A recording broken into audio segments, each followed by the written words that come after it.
And now, Arnold, off to you while I'm still bringing a couple of speakers on stage. You can already start this session on digital marketing in China. Thank you very much, Ashley. And hi, everyone. So I see loads of party hats still in the audience. So I just want to say to everyone who's new to Clubhouse, welcome to Clubhouse. And if this is one of your first rooms, I just want to say welcome. And we're honored to have you as a listener. So just want to quickly introduce this session a little bit. First of all, I just want to thank the previous mods and speakers for the consumer session. I caught the end of that, and the tips were fantastic, and it's a really nice segue onto this digital section of the talk. So I just want to quickly set the agenda a little bit and let you guys know what we're looking to discuss in this session. So three main things. The first thing is looking at the creator economy and subcultures. So looking at the people and the cultures that will inspire, I guess, the content and the platforms over 2021 and beyond. And the second thing will be on the back of that, we'll be looking at the platform trends. So looking at looking at what digital platforms will be trending in 2021, and any tips and advice the panel will have for the audience, for you guys looking to build an audience in China. And then the final thing is that we will be looking at the content formats. So what formats is likely to make the most resonance with the audience, but also most effective on the platform. So and then finally we'll be initially we'll be closing hand raising, and we'll be discussing with the panel on stage, and then after that we'll be looking to open hand raising and looking to discuss with you guys. So with that said, we're just going to bring a few people onto stage, and then we'll get started and introduce the panel to everyone. Perfect. And let's go into the introductions then. We have Elijah here. We have Olivia. We have Fabian, who is joining us momentarily. We will have later on Will and Kim also joining us later today. So let's set the stage by really announcing, who we are, and probably in a few minutes below to who we are and what area of China digital marketing are we working in? What are we most excited about right now in 2021? Shall we start with Elijah? Hello. I hope you can hear me. Yes. I'm excited to be here and excited to be with all of you to share. My name's Elijah Whaley. I'm originally from the American Midwest. I've been in China for about 8 years now. And for a good chunk of that, been pretty much focused on the KOL economy here. Started with building my own, working with someone to build my own beauty influencer from zero to hero kind of situation, and then also joined a marketing technology, KOL marketing technology startup called Parkloo, which was just acquired late last year by Launchmetrics. So now we are Parkloo by Launchmetrics. I was the CMO of Parkloo, and I'm now the APEC head of marketing. And so I'm excited to be able to share all of that experience, and I think what is a really dynamic industry and is changing even more and becoming more impactful and more important as in the evolving nature of the digital space and consumerism and content and social media. So thank you. Perfect. Let's move on to Olivia. Thank you, Elijah. Hi, everyone. Good afternoon, good morning, good evening, wherever you are. Thank you so much, Ashley and Peggy and Nishta, everybody who's leading. I was jumping in a little bit this morning, and the conversations were really awesome. So I'm excited to kick off this one this afternoon. I've been living in China for the past 6 years now. I actually came to China for the first time in 2007 in high school and was just blown away by what was going on here, and came back after I graduated from college. I've been working in marketing and communications for the past 6 years, and for the past about year and a half, I've been running my own social media marketing agency. So we primarily focus on helping medium-sized brands with their strategy and content development and execution for the China market. So I think my specialty is really definitely around WeChat and social media for brands who are on a pretty tight budget. So thanks again for inviting me, and looking forward to all the great questions.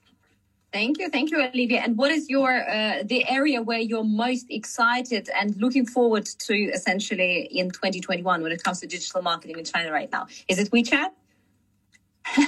Well, yes, I've been very interested in how WeChat is currently evolving. Over the past 5 years, we've seen the emergence of mini programs.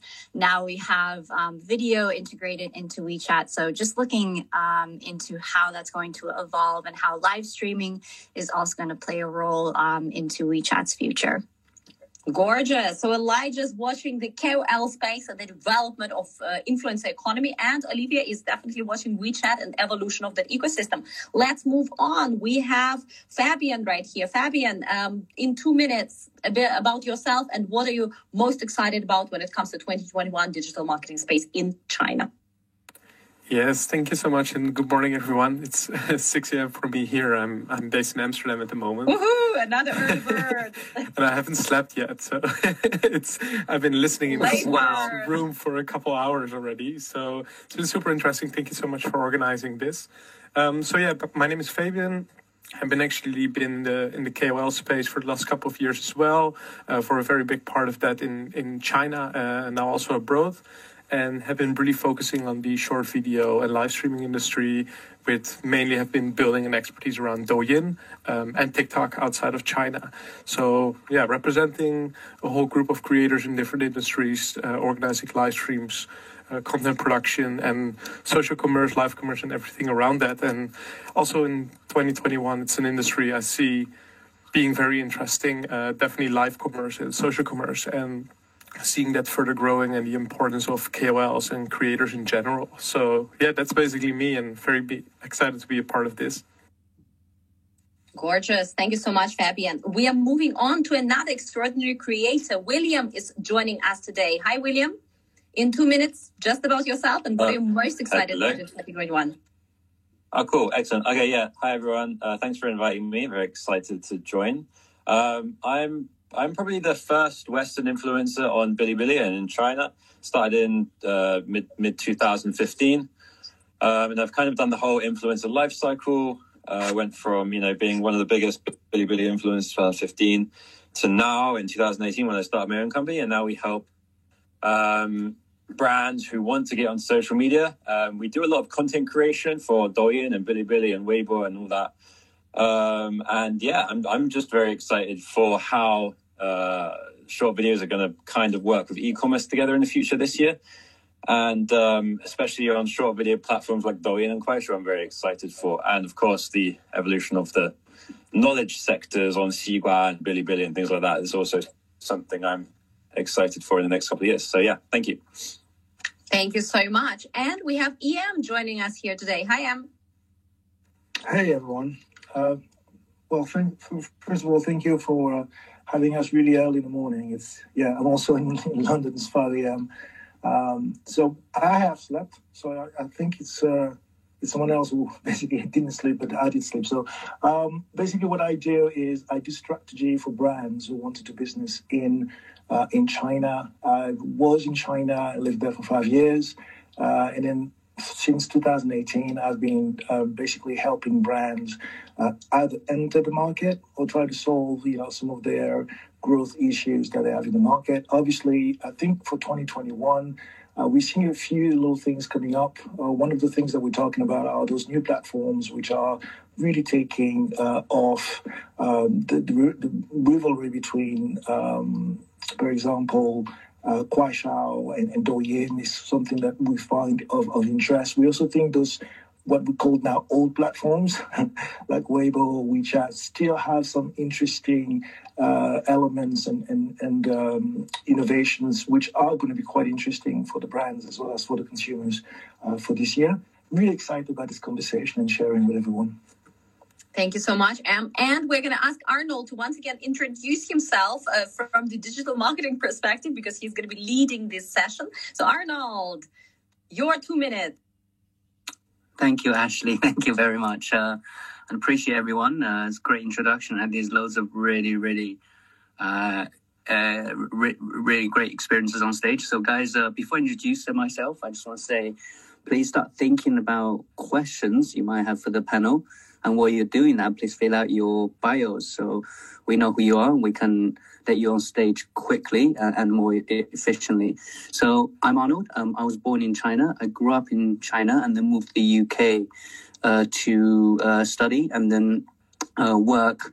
So I started by running a digital marketing agency called Cumin, and we help brands to understand Chinese people and cultures, but vice versa, also helping Chinese brands to globalize. So we work with people like WeChat, Alipay, Sony, and Manchester United, Marriott, various industries.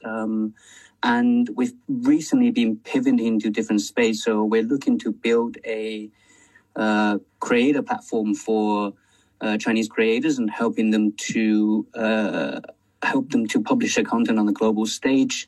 We're also working on a media production business, again, in the same mission of opening the world to China to help Chinese people understand global cultures and everyone around the world to understand Chinese cultures. So yeah, that's me. I'm really looking forward to speaking to everyone on the panel, but also in the audience specifically. Why I love Clubhouse is because we get to meet so many different people, different opinions, different thinking. So yeah, looking forward to speaking to everyone. Thank you, Ashley. Beautiful. And before I pass it on fully to Arnold to run, I just want to remind that we are right now running the Digital China Day for those that have just joined us, and it's a 12-hour marathon. It's going to go from until 9 p.m. China time, and we are right now in our third session, and this session is about digital marketing. It's going to run for 3 hours from right now 1 p.m. China time to 4 p.m. China time. Right after our digital marketing session, we're going to go into the session on e-commerce and the new retail that George and myself are going to moderate, and then we have the final session for today on luxury. For this session, digital marketing in China, what to expect? Well, the first 1 hour is going to be dedicated to conversations on stage. So Arnold is going to be directing questions at all the amazing panelists here. And the last 1.5 hours are going to be open questions where you will have an opportunity to, ask this panel questions. And that is why, make sure that your bio is filled out so we can bring you on stage quicker. Thank you very much, guys. And let's go get them. Arnold, off to you. Thank you very much, Ashley. So I want to start, and I think we all want to start with people and cultures, and I think everything we do and everything we talk about, whether it's platforms or content, spawns from a lot of subcultures, the creator economy that's happening in China. So my first question to the panel, and I would love to hear from you guys because we have so much experience around the creator economy in China, everything from having Elijah platform and also William, you as a creator as well. I would love to hear you guys' thoughts on what's changing in 2021 and beyond in China's creator economy. So what was trending in 2020 and how this kind of like brings into 2021 and what might change going forward. So I would love to hear from you, Elijah, first. Sorry to put you on the spot, but I feel like this is a great area for you to open up with. Sure, thanks. Appreciate the opportunity. I kind of feel like last year was the year when the kind of creator economy became fully recognized as a true and whole marketing kind of channel for multinational corporations down to, mom and pop shops. So the idea that anybody now can use social commerce to sell. and they can sell everything from, fruits and vegetables in a stand from the countryside to, Nike and Estee Lauder using live streaming to ship overstock from other parts of the world where they knew COVID was affecting their customers' ability to consume products that had already been produced and sell them very, very quickly in the market. And so what we've seen is, just in my time of being a hardcore KOL marketer over the past, kind of 6 years, it's gone from something that some marketers mocked and some of them kind of almost despised, or some people kind of said this was a bubble, to this is something that from the CEO down is a very, very important part of marketing spend. And the realization that this thing is here and it's real and it's here to stay. And there's a lot of investment from it, whether it be kind of from a VC side into multi-channel networks, MCNs, and into the creators themselves, all the way into, the technology that supports the largest companies in the world scaling influencer marketing. And so for me, that's like the big macro change of the environment. Thank you, Elijah. Really appreciate that. And I agree with you. I think it used to be very much a niche, but now it's, like you said, something that happens a lot of times happening from top down in businesses, especially in China. So with that said, I don't know if, William, you want to chip in as a creator on some of the Chinese fastest growing platforms? Yeah, for sure. I completely agree with what Elijah said. When I started making videos back, 2015, people weren't really sure what I was doing. They weren't really taking it too seriously, But nowadays, everyone and their mom wants to make a channel on Douyin to get these exposures, right? And especially last year with the rise of live streaming and the way to actually monetize through these platforms, which wasn't really available when I started making videos. And so basically what I've seen is the transformation into video to monetization is a lot more straightforward than it used to be.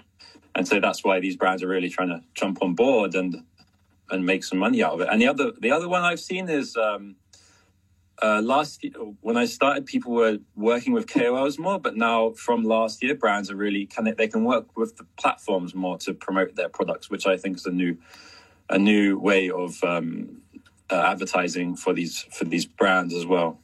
And from a creator side, I've seen that the shift from more personal content to more drama, more acting, and things like that. So yeah, no, it's all very exciting stuff. Thanks, William. Appreciate that. Fabian, I was wondering if you can tell us a bit more about, because you're focused primarily on short form videos, so the difference in the industry. I think specifically the switch over from text and images to short form video has created a new breed of creators that are also working with the brands differently to traditional KOLs and influence. So do you want to add anything onto this topic? Yeah, sure. So what I actually see, and that really started last year, in the years before that, KOL marketing was kind of just a form you would do, like besides your advertising or your content marketing. And I see now KOL marketing is becoming more of the standard, and it's kind of definitely in China one of the go-to ways. And what I see a lot is creators becoming more brands. They building up own companies, doing investments, basically building up assets and ownerships where brands are becoming more of creators. So they kind of turning it around where major brands are starting to live stream very casually on Douyin, for example, or starting to produce short video content. So it's kind of shifting where, creators become more brands and brands become more creators.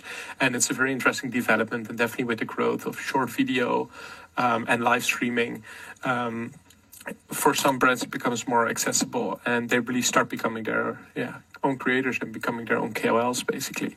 I think you're doing a very good job at your company as well in building your channels. And I think, it's so interesting, and we see this growing further, and definitely with the new monetization opportunities in social commerce by directly being able to sell products and services through short video or through live streams.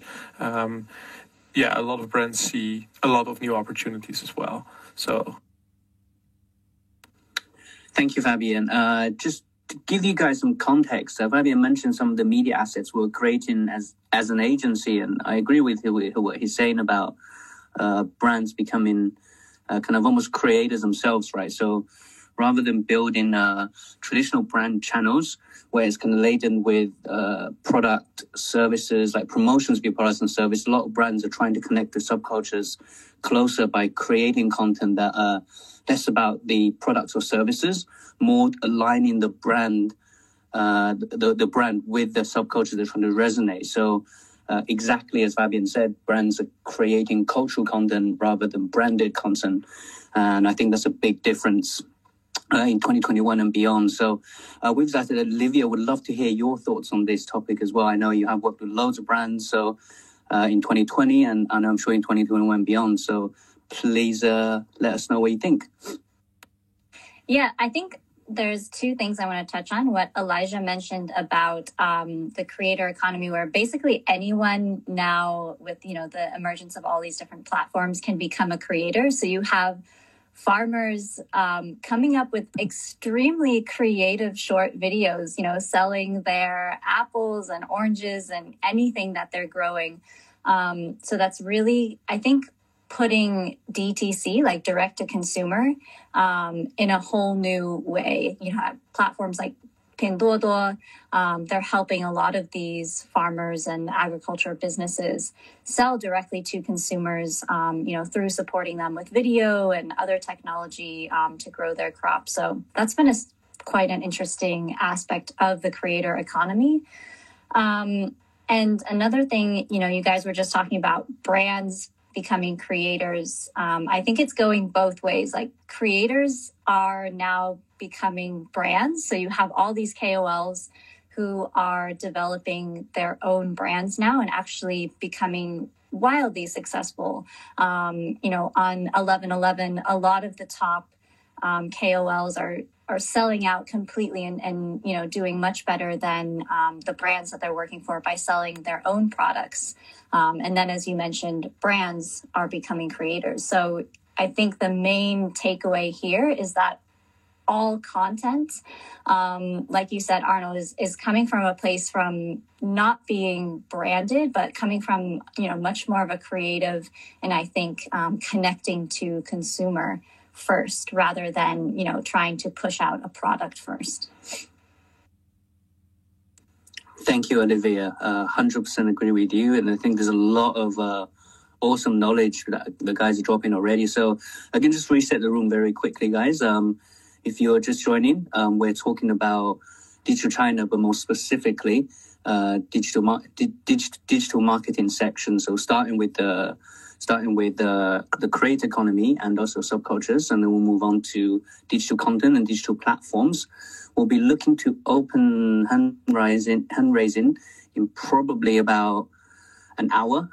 Before that, we'll be discussing with the panel. So please prepare your bio and think about your questions. Would love to speak to all of you as soon as possible. Before we do that, Ashley, I know you have loads of experience in this area, so I was wondering if there's anything you would like to add to what the guys are saying.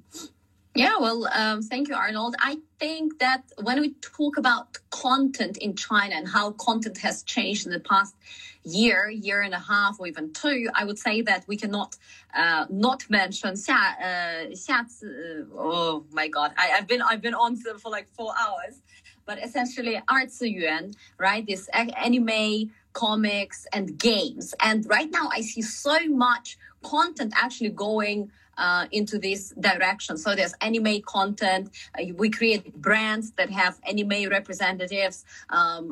Even talking about e-commerce, when Alibaba, Taobao Live is issuing these virtual streamers, etc., etc. So not only human beings, but also this kind of anime and drawn pictures and these IPs entering digital marketing, telling their stories, sharing their story, becoming bloggers, right? Like virtual KOLs on Douyin, also very, very big MCNs there, brands using cute IPs and to tell their stories and make their brand even stronger, and consumers connecting with this whole economy. I think that this is only getting stronger. And I believe that the more digital and the more connected the social media, e-commerce play is going to be, the more digital creatives and this essentially RTUN we're going to see in China in the content space. Thanks, Ashley.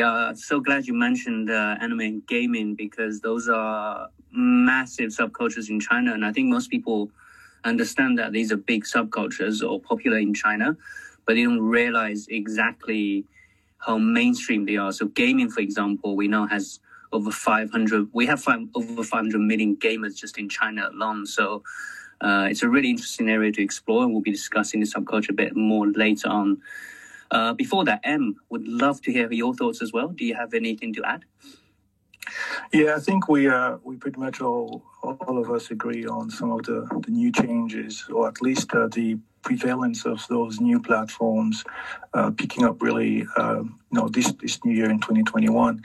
It's kind of funny because when I first arrived and lived and worked in China back in 2013, almost like a lifetime ago, everyone was really just kind of like focusing on those three big platforms. I don't know if you guys remember this, but everyone was talking about iQIYI, Youku, of course, the Tencent Video. That was at the time we needed to basically be able to do something on those platforms to be relevant in terms of the digital space. And at the time when I was working with Nestle, for example, as a brand, I was handling pretty much all of their comms, and we really made the switch going from what we called at the time traditional, I would say, marketing into digital investment. And we went basically from, I think it was like 25% of investment, which was in traditional media. And then we actually switched it up to over 75% of investment in digital. What I'm seeing as well, actually, for this year in 2021, is that a lot of the brands, I think Miaojian just released actually a report that said and showed that back in 2020, because of the pandemic, a lot of the traditional brands, which used to invest a lot, for example, in traditional media, they all increased their investment in digital by over 20%, which again goes back to the realization that China has really, really changed. And to your question, Arnold, earlier, you were talking about the consumers and, what exactly are we seeing in terms of the changes? So one of the changes that I could actually see pretty clearly is that instead of talking about the post-70s, post-80s, post-90s, which used to be traditionally what everyone would be focusing on, the differences between those generations, now we're talking about subcultures, we're talking about subgroups. So, for example, even within the post-90s or the post-95s and post-2000, there are some clear differences between those cultures. For example, earlier we talked about ACG, but you also have differences, for example, with the people who are currently really into the street culture, and we're seeing it with a lot of the shows picking up. We saw, for example, the dance community really picking up last year. This year it will continue to go and grow. We're seeing it as well with the people in terms of the art community as well, which is really, really strongly. And when I was handling LVMH in China back in 2018, and we had all these initiatives on Douyin, on Bilibili, a lot of the things that we wanted to do was really to understand what the consumers were trying to achieve and were trying to do. So I believe that for anyone wanting to do business and use digital in China for this year, the clear first place to begin is to really understand what are those consumers' changes, dynamics, and how people are evolving. And with the pandemic, there's so many different new things which are picking up. So really looking forward to discussing what you guys are seeing in terms of those consumers changing and their behaviors, even on platforms like Douyin or Huya, which are much more focused on the gaming community, how those platforms are so different from, for example, what we were doing on Bilibili or even Douyin or Kuaishou. Thank you very much, Em. I think you're talking maybe a bit too close to the mic. We're getting a bit of feedback from your mic, so maybe step away just a touch. So, but thank you, Em. I'm glad you start to mention more into subcultures, because that's going to be the next thing that I really want to pick the brains of the audience. The panel. Before I do that, I just want to introduce Mark. So Mark is also in London. I hope you got your coffee. Maybe you can just do a quick introduction and give us your closing thoughts on this topic very quickly. Thank you. Hello, guys. Thank you, Arnold, for introducing me. I work together with Arnold and also with Em, and working together on a daily basis, producing content in China on different platforms such as Xiaohongshu, Douyin, Bilibili, and so on. And I noticed this as much as, if I go into details in different platforms, I notice also how not only subcultures, but like platforms try to create communities, especially on those subcultures in detail. So, for example, we create content on Douyin, and Fabian is also an expert in that. And they always release new features, and just like recently they released a feature where you can build your own communities through your channel. So you don't need to send it to other platforms. So you can have like your own community within your channel where you can communicate and all kind of stuff. So I see how platforms actually try to build these tools to create even more subcultures. So they really put an emphasis on creating communities, and subcultures are communities. And where you have gamer communities, where you have anime communities, and also when I work, for example, with Ocean Engine, which is something like Facebook ads, but in the Douyin version in China, then I can also, when we target, we can see what groups are there, and you always see new evolving groups that you can target. And definitely anime and also gaming is one of them, but also there are also a lot of different subcultures, and it's really interesting how they develop. But I just can't tell from my perspective that these platforms give a lot of opportunities now and put emphasis on building communities. And this is ultimately how I see how the subcultures are developing. And this is also a great way, if you are working in a subculture, in a specific niche, to create your communities. And this is just very interesting for me. Thanks, Mark. Really appreciate that. And good morning to you as well. The reason, and this is a really nice segue to actually move on to the next question in the creator subculture topic. So the reason, I guess the key reason, so the question is, what does everyone think is the most prominent subculture in China in 2020? And also, will that carry on to 2021? And any examples that you guys might have for the audience who are looking to utilize some of these audiences for their brand and to connect with the Chinese customers. I'll get started, what you guys are thinking about that. And for me, one of the key things that we do, and I think a lot of brands do in 2021, is looking at specific audience verticals that they can connect with on a kind of, I guess, a closer and more meaningful basis. So, for example, if you're Nike, I know Nike's looking into the gaming space a lot specifically. They created an ad, Maria Group. We're working with Maria Group, and they're doing a lot on the gaming space, on the fashion space, where rather than doing like a generic ad, they're looking to target specifically a different subsets of audience, as a lot of the panels already said, and for me, I think some of the biggest subcultures that's going to be really interesting in 2021 is ACG. People has already mentioned. I don't want to kind of like I don't want to talk too much about that, and I'm sure some of the other panel speakers will have a lot more to say on that.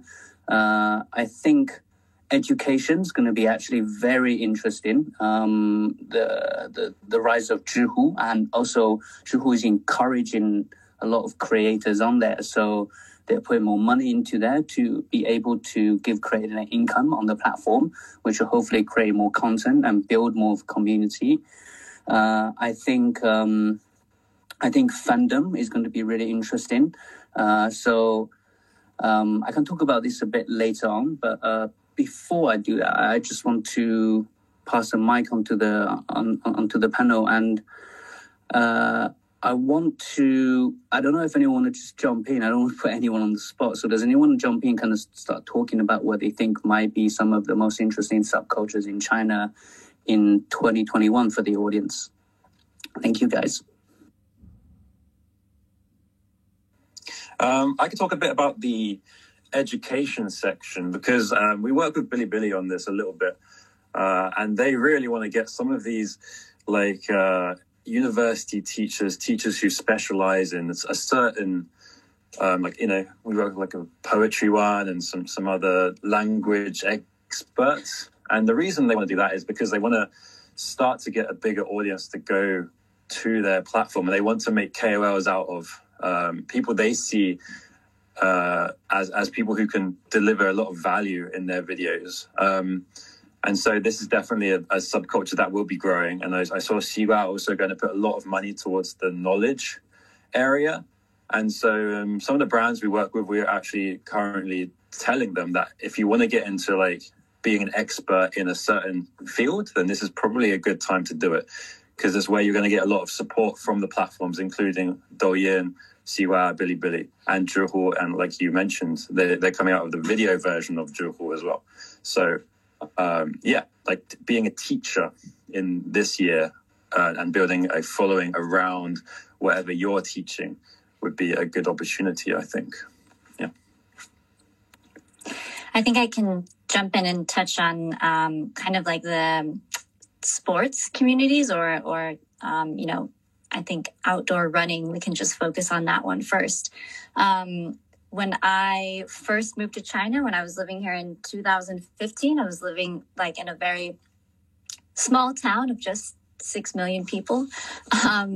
And we used to see people, after work, they were kind of jogging around on the street, but, they're wearing just regular clothes, work shoes and jeans.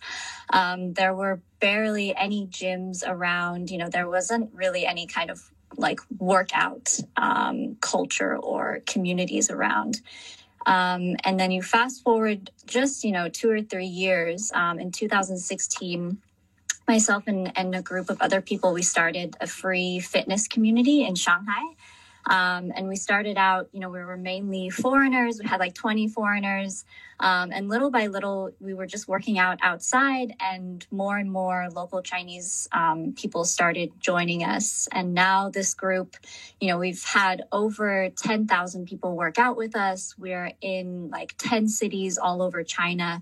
And it has just really exploded. And I think that's because, this whole kind of concept of working out, staying active, getting fit, has really taken off, not only, I think, with millennial consumers, but with, older generations as well. And we see this, I've run several marathons in China, and when you go, when you start the race, you look around and everybody is wearing every possible contraption that has to do with running that you can buy. They've got the water packs on, they've got the socks on, they've got the heart monitors, everything. So this, they're not only getting more active, but they're buying everything that has to do with sports. And one of the most popular kind of community, I guess, apps that has come up in the past few years, and it was certainly made more popular over the pandemic, was Keep. So they're kind of like a Nike app. They have all these different workouts and different teachers that you can access, and, really into building a community. But I think, if you are involved in any type of health and wellness, certainly if you are any type of big sports brands, tapping into this space is going to be really interesting. And there are, becoming to be communities in every different, subculture, like trail running or Ironman or swimming. So this is really starting to build out. Yeah, and this is by the way, I just really quickly want to, I think, agree and align with what you just said in terms of the wellness and the sport really picking up in 2021. I think this is a direct relationship. I mean, this is a direct relationship with what happened with the pandemic. People really kind of started, for some reason, they started really seeing how important health and wellness is. And a lot of people actually turned in towards the wellness and sports in trying to live through, some of the lockdowns. Here in the West, we are still in lockdowns in a lot of the cities, but in China, since April of last year, people have actually gone out a little bit more and started resuming the normal life. And wellness definitely is one of those subcultures which have continued picking up. And I think, to your point, this is something that in 2021 will continue growing exponentially in terms of not only people being active, but all the technology, the clothing. For example, we're seeing athleisure, which is one of those fashion style picking up again coming up this year, which will continue to grow. For my part, I think there's two subcultures that I really see being primordial and growing exponentially in the country. The first one is cyberpunk. I don't know if this is in relationship with, the past 2 years of street style that I just mentioned earlier in terms of the subculture picking up, but we're seeing a lot of cyberpunk subculture really going very strong. Quite interestingly, it's actually something which is picking up in terms of the lower tier cities, and the second and third tier cities are the ones where you're seeing more of that subculture really being something which is really picking up and gaining popularity. Even in the gaming space, you have like 2 or 3 new titles of gaming which just were released, which are focusing on cyberpunk subculture. So watch out for this subculture from 2021. The other one is something which is a bit more of an evolution. I think everyone in this panel and in the audience have heard about Guochao. Obviously China picking up where the US left off and leading the world in so many new areas. And the Chinese are very proud of that, right? So the Guochao is something that resonated, and the evolution of it is we saw that a bit in this starting mid this year in 2020, which is the Hanfu subculture, where people are really kind of like going back to the ancestral history of China and looking at some of those amazing periods in order to pick up some of those really proud moments and those proud trends in history and bringing them back in modernity. Like, for example, we saw the Paris Fashion Week being completely dominated by the Hanfu clothing and fashion style coming up. We're seeing that as well with a lot of brands picking up on that trend. Some of those guys are actually quite aware or woke, like we say. So those are the 2 subcultures that I'm seeing for 2021 being quite important: the cyberpunk subculture and the Hanfu subculture. Thank you, I appreciate that. That was a lot of knowledge you just dropped. So thank you very much. That's great, and also thank you very much to Livia and also William as well. I just want to quickly provide some context on some of the stuff that Em said, just in case anyone in the audience is not 100% familiar with Chinese subcultures. So Hanfu is basically it's kind of like a cosplay subculture where young Chinese people are dressing up in costume dramas. And essentially, like, if you imagine, the best way I could put it, like the Downton Abbey version of China, where they're going back and dressing up and kind of almost reviving like traditional ancient Chinese culture. It sounds really niche, but there's actually there's 400 million plus people in China predicted to become potential consumers of Hanfu. And some of the main platforms on Tmall and Taobao are very ripe with this kind of thing. The best thing about this is it's also a great way, if you're a brand, to reach the much younger generation, so post-90s, post-90s, and also more than 80% of the Handful fans are female. So this is another way to be very specific if you're targeting. I don't know if Fabian, Mark, or Ashley, you guys have anything to add on this at all? Can I add a little something here? Oh, yeah, of course, Elijah. Sorry, yeah.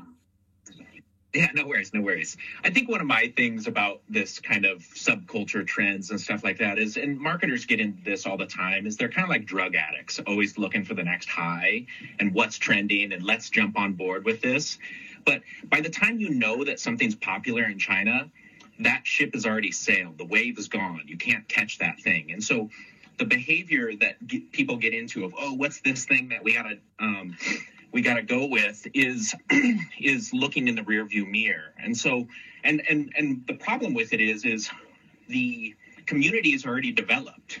They already have people like us do things like this, buy shoes like this, eat this food, go to this place. And so that's really not making a stake in the ground and building a community that provides the long-term ROI of compounding interest that communities actually provide. And so that's where this kind of always-on strategy of creating content, being an influencer, working with influencers, making, and that's why these applications like Douyin are putting in features like community building features where you don't have to move your audience into WeChat or WeChat groups, is because we know the power of creating communities and creating communities around some niche vertical of interest. And so instead of kind of trying to get on a trend of, whether it be the, futuristic Y2K kind of stuff or Hanfu or any of that, saying we're going to be focused on this thing. We're going to provide this value for a long term. We're going to create content around it. We're going to find other creators that do that. And we're going to aggregate that audience towards us and build a community. And I think that for most brands is going to be a much, much stronger value proposition than looking for that, audience attention crack addict high.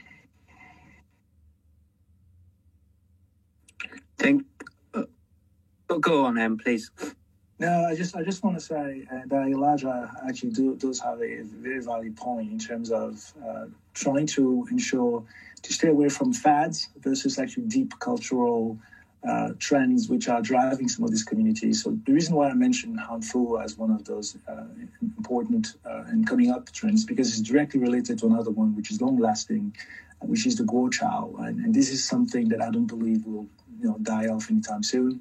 And this is also another thing where you're seeing clear differences between a younger generation and older generation. The younger generation is much more pride and proud of China as a superpower in a lot of different fields, whereas the older generation was much more looking towards the West.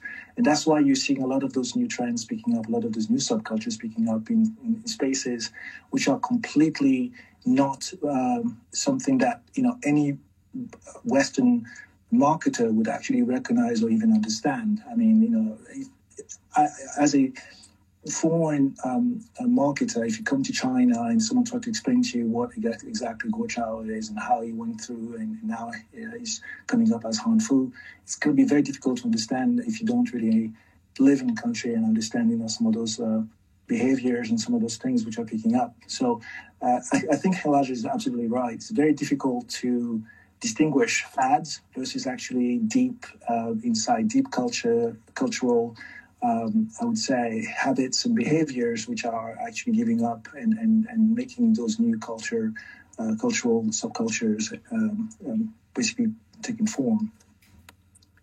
Thank you, Em. Appreciate that. And Elijah, agree with you.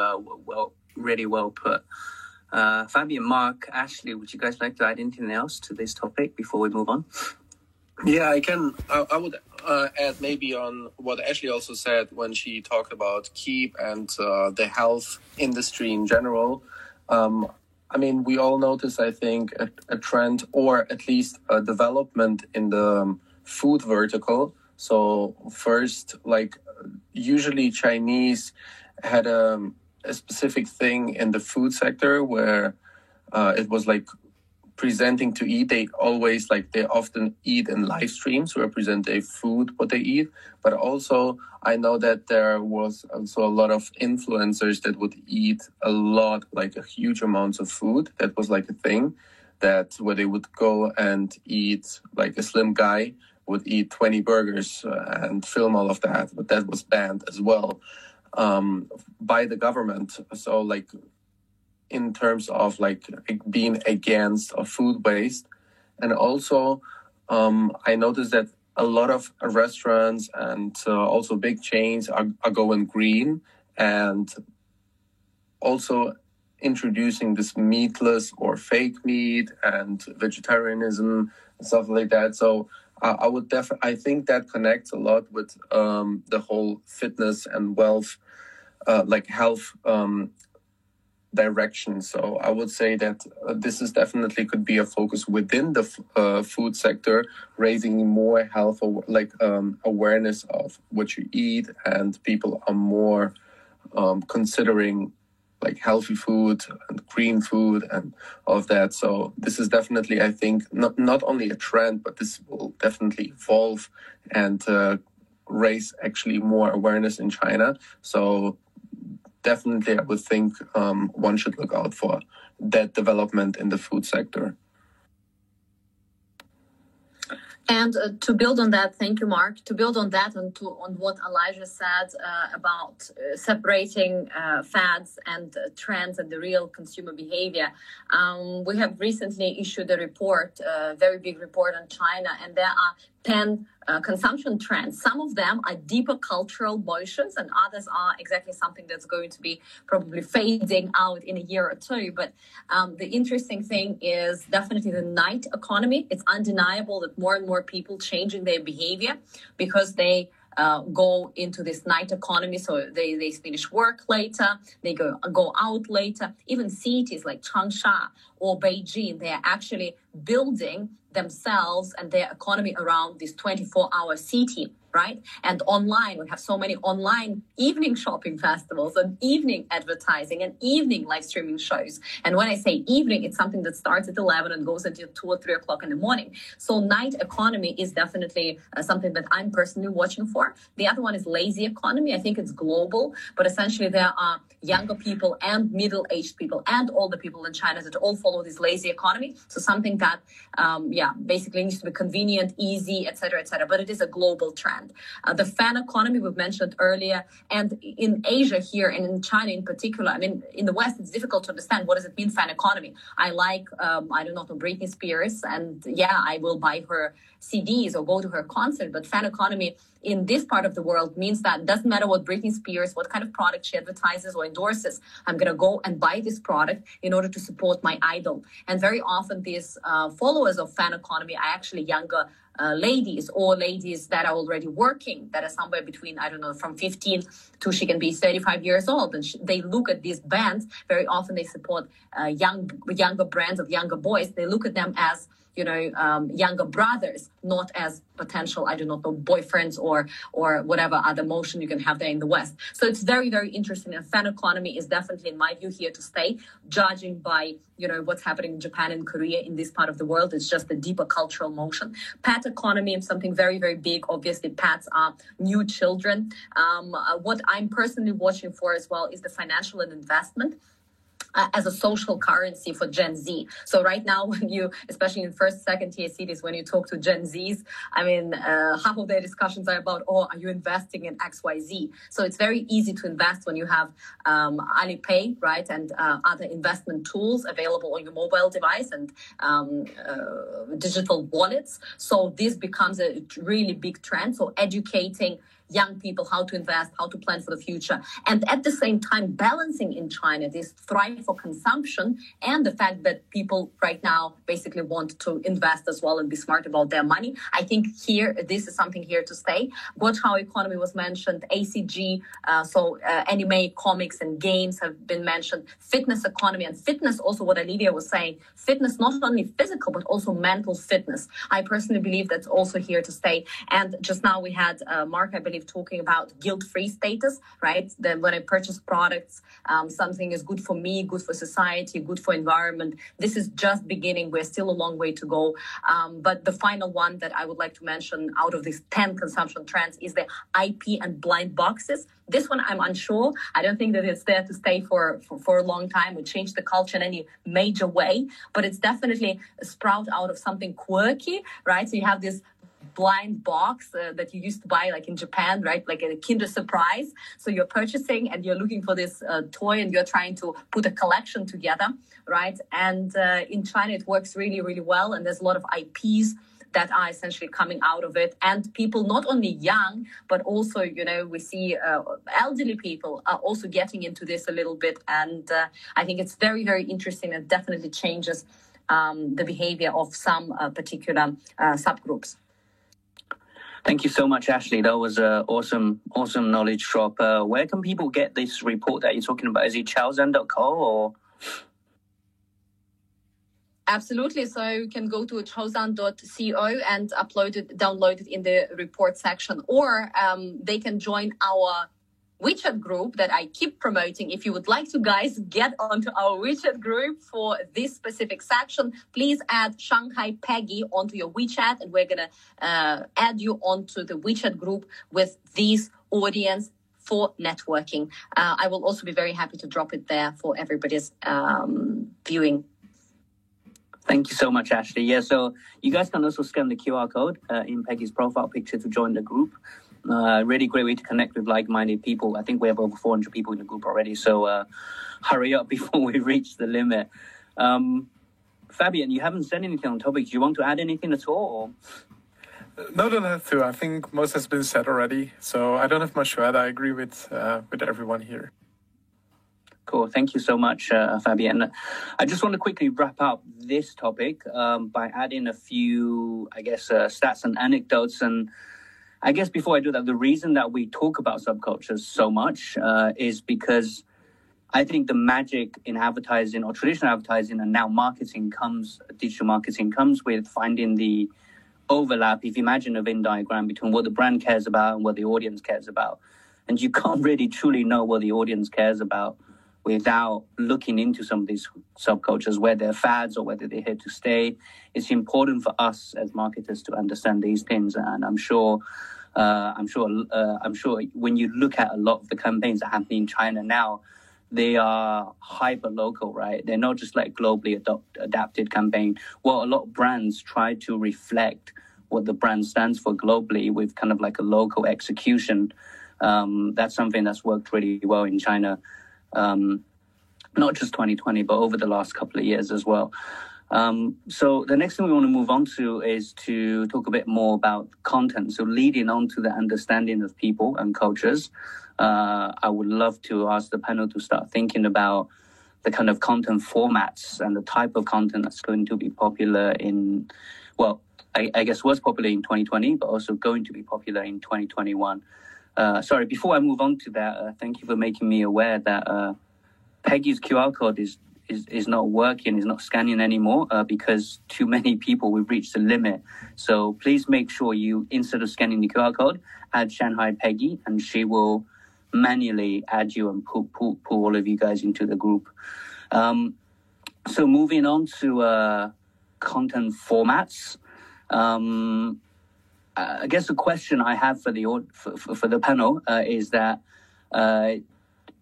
and this is so I guess to think about the type of content formats, and we've seen a lot more new platforms that are taking a lot more traction and investing into creator economy. I mentioned Zhihu earlier, but I know NetEase and Xiaohongshu are also investing a lot of money in, and I guess also technology into enabling creators to be more profitable, so they'll stay and create more content on the platforms, which I'm going into more detail later. So the question I have for you guys is which UGC or production formats do you have seen the most traction in 2020? And I think I know what most of you will say. And what do you guys think will be happening in 2021? Whether the 2020 formats will carry on being popular, or whether like new formats will start to take shape. I would love to open the stage over to all of you guys. Please feel free to jump in if anyone has anything they would like to add.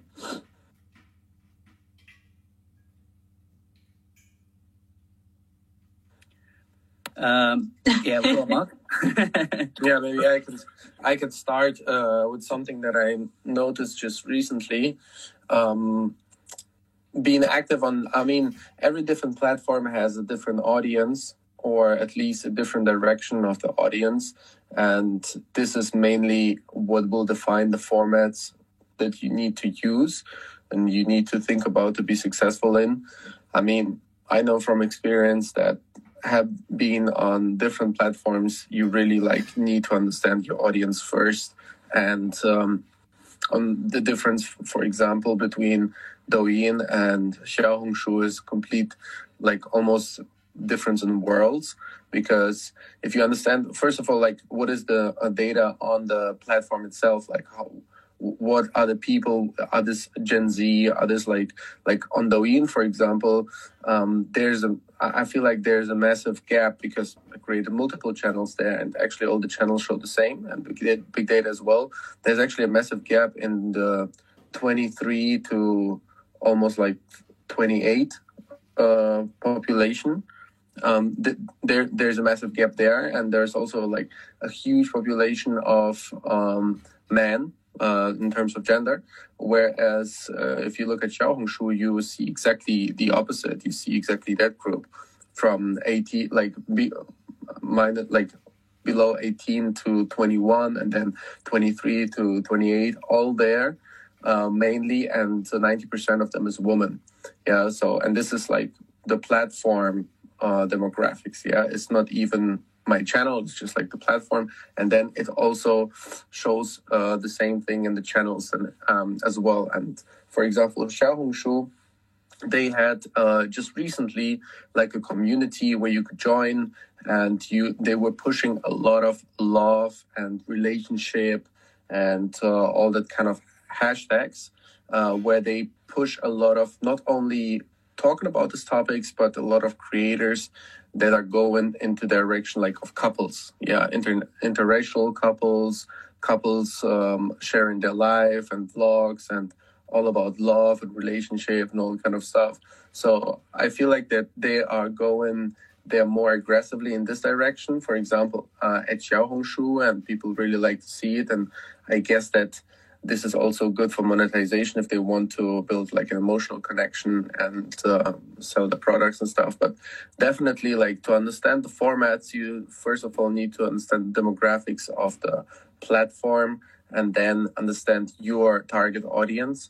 And if you, for example, want to create gaming content on Xiaohongshu, then definitely it will be much, much harder than on another platform. So really important here to distinguish between platforms. And yeah, definitely one of the content that will be pushed on the platform like Xiaohongshu Little Red Book is all about love and all about relationship and all about also vlogging your life. And the best would be even abroad. Yeah, that kind of stuff. So this is just what I mentioned being pushed by that platform. Thank you, Mark. Really appreciate that and agree with you 100%. While the other guys, while the rest of the panel are thinking about this, sorry, I just want to add a few pieces of stats I think will be interesting for the audience and things to look out for on this topic. So NetEase, some of you might know or not know, is one of the largest internet and video game companies in the world, and they've actually entered the video market in China very recently, and they're literally investing billions of renminbi in subsidies for creators and tens of billions of traffic for them. So they're also trying to draw creators onto their platform. So it just shows how much video is really picking up. I know video's obviously been around for a while, but I think we're still only at the tip of the iceberg if you compare the amount of video content online globally, but specifically in China against text and images. We're still at very much the tip of the iceberg. Xiaohongshu is also focusing a lot more on encouraging creators to create more content. I think it was January last year, so it's been a while now that they launched the Creator Center. And this is really interesting. So as long as you don't even have that many followers, as long as you have more than 5,000 followers and you posted more than 10 posts in the last 6 months, you're able to join the Creator Center, where you can really optimize your content, analyze your audience, review the following engagement. So these are the things that are, the reason I mention is because they're really helpful for brands to understand what platforms are doing, what they're pushing. And you don't want to really push against the grain with platforms. You want to kind of try and contribute to what they're trying to focus. And I would love to hear rest of the panel around this area. And also, I guess WeChat as well. We know they've been focusing on content with channels launching, not even last year, I think the year before last year. And also last year, they were launching a lot of like enabling content features like clickable hashtags. It's really interesting for me, actually, because I've always seen them as more of a service delivery platform, which what they're known for, but also get into content and short video as well. So, yeah, with that said, does anyone else have anything to add on this topic? If I may add, I think everyone probably is thinking about the same thing, which is the elephant in the room, probably live streaming. I don't know what you guys think, but I'm seeing live streaming evolution quite significantly changing in 2021. I mean, earlier the way I think it was the head of Alimama who was asked, okay, you guys are looking at the success of live streaming, obviously, with every Double 11. What do you think is going to be the next evolution of live streaming? And I think she's amazing for this panel, because I think someone actually earlier in the discussion was mentioning how there's a live streaming format which is changing. Well, so we're going from a live streaming which is done, let's say, by a broadcaster, going more towards brands doing their own live streaming. And then the head of Alimama mentioned that what he's seeing in terms of the evolution of live streaming as a key format for 2021 is actually the merge of live streaming with the short video and how that interaction will take place. I don't know what you guys think about maybe that format and its evolution coming up this year. I will have other comments on other formats that I'm just looking at as well. What do you guys think about live streaming first? George here. That's a really interesting point that I want to quickly give a comment from the e-commerce point of view. And that is that, it's very important to keep in mind that live streaming and video content is not only a traffic driver or an awareness building tool, but it's actually a massive conversion driver.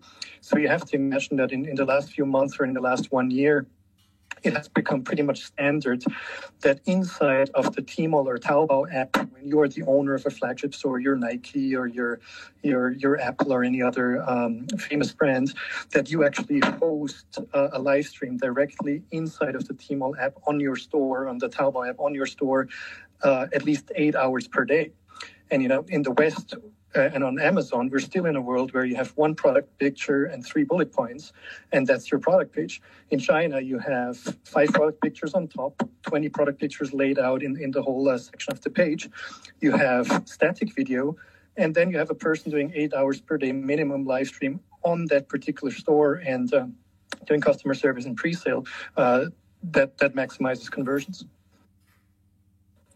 I have something to add to this, just something that I've noticed due to live streaming becoming a major factor in driving conversions. The way that people create content has also changed, because people who are good at live streaming generally are not good at making videos, just because they're talkers. They're great at talking, but being a video creator, you need to plan your videos very detailed, and you can't just talk the whole way through. So it's a completely different process. So what's happening now is you notice that MCNs, the biendao, the writer and directors, they might even be paid more than the actual person in the video. They're the people that are planning and directing the videos. And I've been to a few MCNs where I've seen the wages of these guys.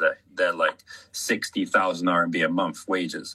But just because they know how to make a good video, and if you can make a good video, you can get people to click in and to buy your things. So another thing to mention on this is I think that verticals will get more defined due to the algorithm improvements that are happening. And so the type of content that people will be creating will be more specific to a genre rather than just doing a video to get popular, like would have been popular in the past few years. Yeah. And William, I have a question for you when it comes to what you just mentioned in terms of the, I think it's more in terms of the expertise, how people are doing these videos versus live streaming, for example, so short form. How do you think is the difference in terms of the expertise on producing either live stream or short video across the different platforms, like Mark mentioned, right? There's a clear difference between Xiaohongshu, Douyin, Kuaishou, and even like George was mentioning, Taobao Live. What is the differences in terms of expertise? So the main you mean like in terms of what kind of content they like to watch there? Like in terms of like generating and creating the content so that it actually works against the platform. Do you think it's the same for all the platforms, or there are some very specific expertise necessary to actually do something which is relevant for each one of those platforms? Oh, for sure. Like you want to be, the type of content on each platform is different, and the things people expect is different. For example, on the short video, it's mainly short video and long video platforms. And like you mentioned earlier, the people who actually are visiting the platforms.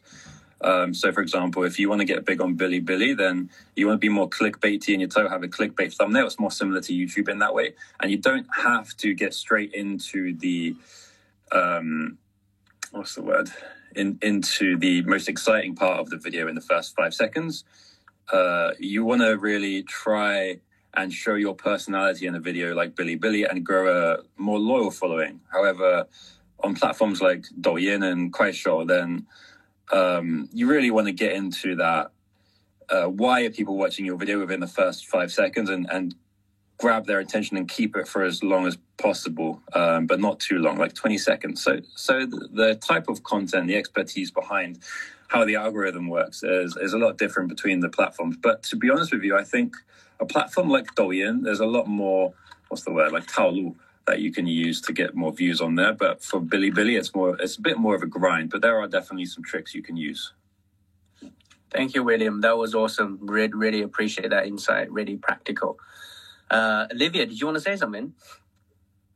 Yeah, just a quick story. And then I actually have also a question for Elijah. Maybe he can talk a little bit more about this. But a couple years ago, I did a project with Alibaba where we went to Zhuji, which is a town a little bit outside of Shanghai, where they're doing freshwater pearls. Like basically they sell and produce 80% of the world's freshwater pearls from this city. And they had basically turned it into a live streaming town. So there are just rows and rows of houses where everybody is doing live streaming. So we visited one house where this family, they were bringing in 30,000 RMB every day, just doing live streaming. And they were doing this for like 16 hours per day, every single day for the past 2 years, since 2017.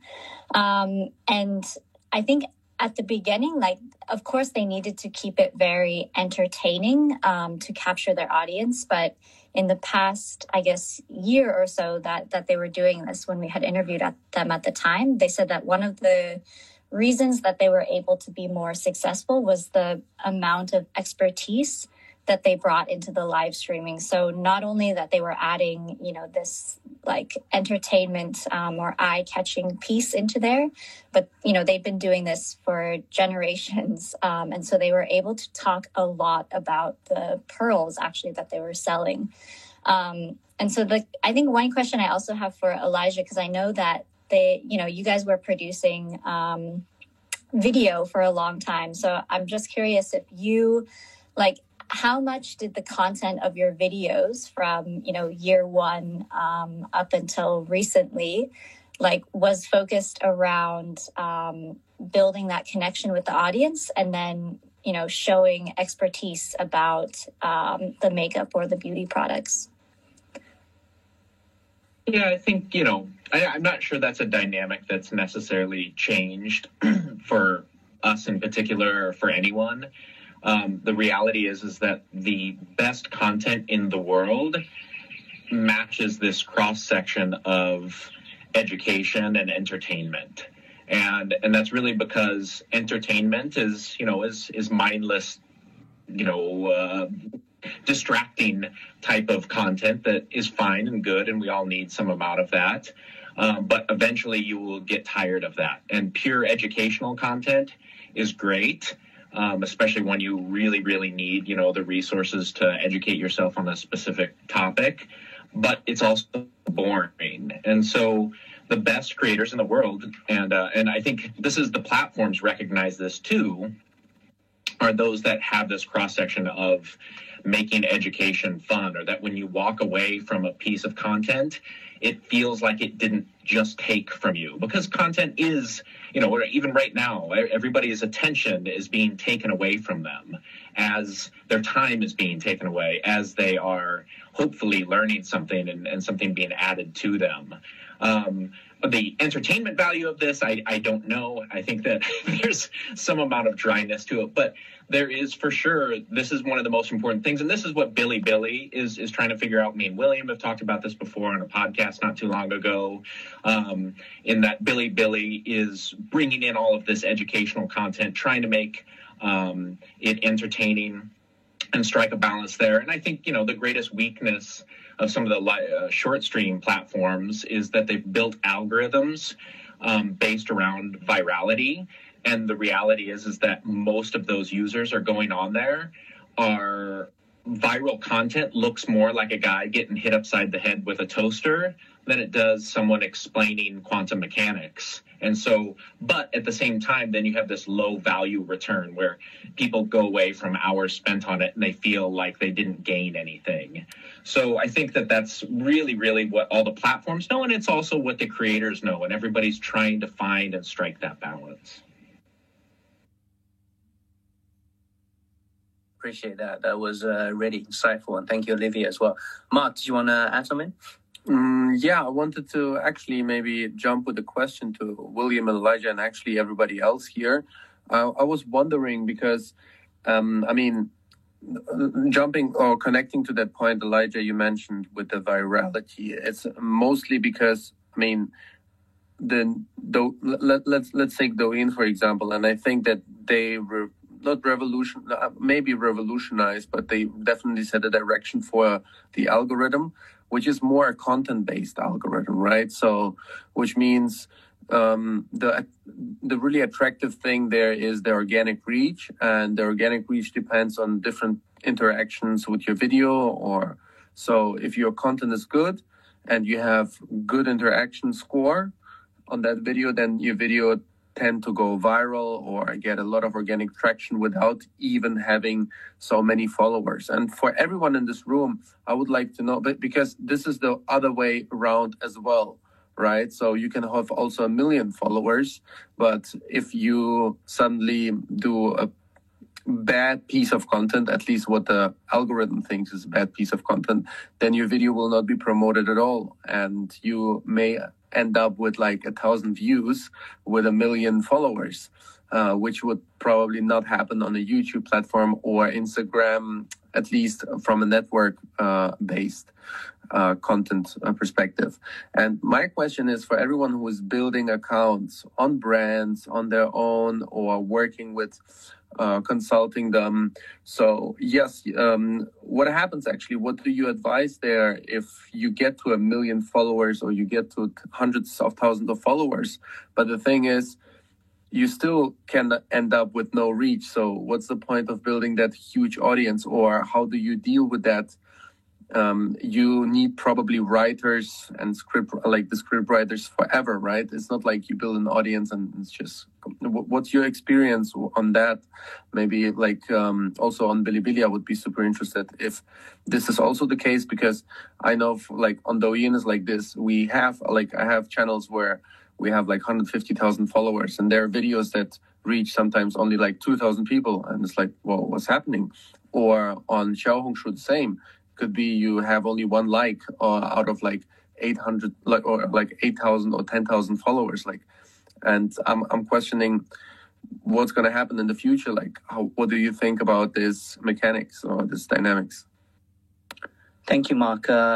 that's a great question on the value of the audience on different platforms. And before we, please hold that thought, guys. Elijah, William, we'll come back to you. Before we do that, I just want to acknowledge Ashley, who's actually going to take a break very shortly. She's been in this room moderating and contributing, I believe, for more than 5 hours now. So yeah, just want to say thank you to Ashley. I look forward to coming back for the next session. And everyone in the audience, there's been, honestly, like, I'm shocked myself, the amount of knowledge, practical, theoretical, that's been dropped here.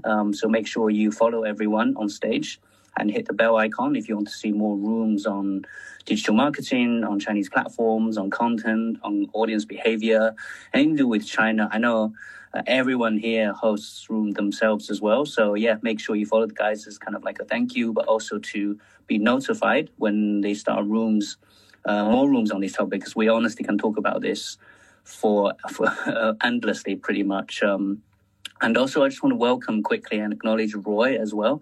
He's also in Europe, so it's very early for him, I believe 7 a.m. So thank you, Roy, for joining us. Do you want to do like a very quick introduction before we move on to Mark's question? Sure. Hello, everyone. This is Roy. And thanks, Peggy, George, Ashley, Nishita, Arno for holding this space. And yeah, let's talk about how to tap into digital China latest trend. I am based in Berlin, and I started my business in China 4 years ago, mainly focused on community building across US, China, and Europe. So happy to help. Thank you, Roy. Thank you so much. Elijah, William, do you guys have any thoughts on Mark's question? Shall I go first? Okay. I think for me, I guess, the more value you give, the more your voice is worth, if that makes sense. So, for example, if you're making videos that are telling people, you know, this product is good, then they're going to be like, okay, then he's given me this value and I want to buy this product. And when he recommends a product, then I'm going to believe him. Because I've actually stumbled into this exact problem you're talking about, because I've got over 1 million followers on Bilibili, but my content was like vloggy, because that's how I started. I didn't really take into consideration how to monetize it when I got to 1 million followers. I didn't really expect it to happen. And so when I got to 1 million followers, the way I monetized was doing brand advertising. So I would do like, you know, Levi's, KFC adverts and all that. But I only was able to do these adverts just because of the amount of views I was getting. However, if I didn't get these adverts, then it would be extremely hard to monetize. So now there's kind of like a hockey stick graph at the moment. So you got the long wait until you become maybe like the top 10, the top 100 on the platform. Then you get all of this, these brand deals, right? That's kind of how it works on Bilibili, at least. But if you can offer value immediately in a certain vertical, then you can monetize a lot quicker. So the more value you give, the more your voice is worth. And there's different platforms as well that, so for example, on Bilibili, if people are more likely to buy expensive things off of you on Bilibili, because usually you're talking about something you know about and it's more personal. But on Douyin, maybe it's a short 20-second video and you're just talking about something, but basically you're not giving that much value compared to how much you would be if you're making a 15-minute video on Bilibili. And so you probably find it difficult to sell like just something at over 500, 1,000 yuan on Douyin. So there's also that to take into consideration. Maybe Elijah can add a bit onto this. Thanks, William. Yeah, I think this is the modern day creator's dilemma is the algoritms based on virality is a huge issue for creators that want to make a sustainable income and build large audiences, or brands that want to do the same, that are looking to build channels that are sustainable. I think it's also why we're seeing, why we just mentioned that Douyin has a new feature now for aggregating your fans into actual community channels where you can engage with them that way, because this is going to be an important dynamic of actually being able to leverage any awareness or followers that you do gain for a longer term. and hopefully getting them to view any content that you create. I think, I think the biggest risk that these virality-based algorithms, even platforms like Douyin, risk is that the popularity of the platform itself might be viral because of this, because people recognize eventually, hey, this thing is a time thief to me. It only shows me videos that give me a dopamine hit, but they don't actually fulfill some deeper need that I have in my life. And so we don't really know if this thing's totally played out. To be honest, and I think that maybe Olivia can speak to this, I'm actually more interested in the underdog. And the funny thing is, the underdog in the creator space and content right now is actually WeChat. But WeChat is doing huge, really interesting stuff with channels and hashtags, and they have the ability to search. There's already user behavior locked into the system where people go in there to discover stuff and to communicate and extract a much higher level of value from it.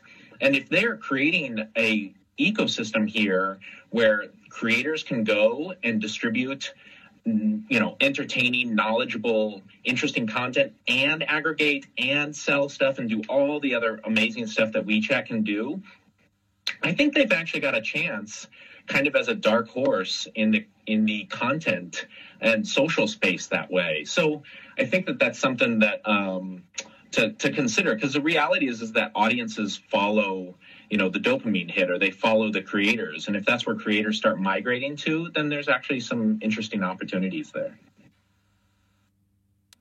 Yeah, I think I was going to actually mention WeChat when Mark brought up, the dilemma between like reach versus followers. And this is a huge thing that we deal with on WeChat every day, because there's so many accounts who have built up, tens of thousands of followers. And just because the attention is going elsewhere these days. There's a lot of other platforms that people are going on. There's just way too much content out there. So you have a lot of WeChat accounts who have thousands of followers, but the read rates on the articles are very, very low. And, this is for a big number of reasons. I think a lot of brands bought fake followers, or, there's a lot of like kind of ghost accounts on WeChat now, but a lot of brands have this kind of thinking of like, oh, I'm doing really terribly because I have all these followers, but not many people are actually reading my content, which I think needs to be a shift in how people are actually thinking about the success of your content. It's kind of like longevity versus like virality. So on WeChat, I think if you have 100 or even 1,000 people reading your article, compared to, maybe you have 100,000 views on Douyin, which platform is actually going to be more valuable for you? I would argue that it's WeChat, because WeChat has so many other functions than, something like Douyin. You can connect it to your e-commerce, you can convert people, you can, like Elijah was just saying, you can get them to search for you. So thinking about, I think getting views and building awareness is great. But when you're trying to kind of think about, what your China strategy is going to look like on social media, like Elijah said, WeChat is kind of a dark horse because it has so much built up value. But if you don't understand the value of it, you're going to try and move on to another platform that's going to get you more views and more virality faster. But you can actually do a lot within it. I think they are recognizing, in the past year with channels and with hashtags, that they do need to open up the walls a little bit to make content more accessible and more wide ranging. And they are definitely doing that. So I think we're going to see, at least in my opinion, I think we're going to see a lot more brands like using WeChat in a way that is more, I think, beneficial to like bottom funnel marketing rather than looking at it as a like awareness or virality platform. Thank you, Olivia, and also William, Elijah as well. Does anyone want to add anything before I sum up? Yeah, just a quick note on this. Having worked with a lot of brands in terms of what investment should they put on each or this platform versus this other platform. First of all, what I want to say is that it's not a zero-sum game.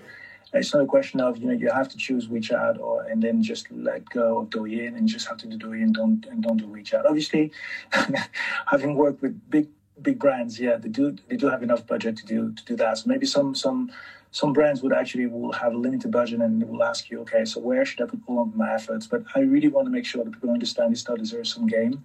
That the way the digital at least landscape work in China is not so much in terms of one platform versus the others, because what we do know is that the Chinese consumers and the Chinese in different cities and in different tiers, they do all use WeChat. They do all it. So, and many more are starting to use Douyin and love using Kuaishou and Xiaohongshu and so forth.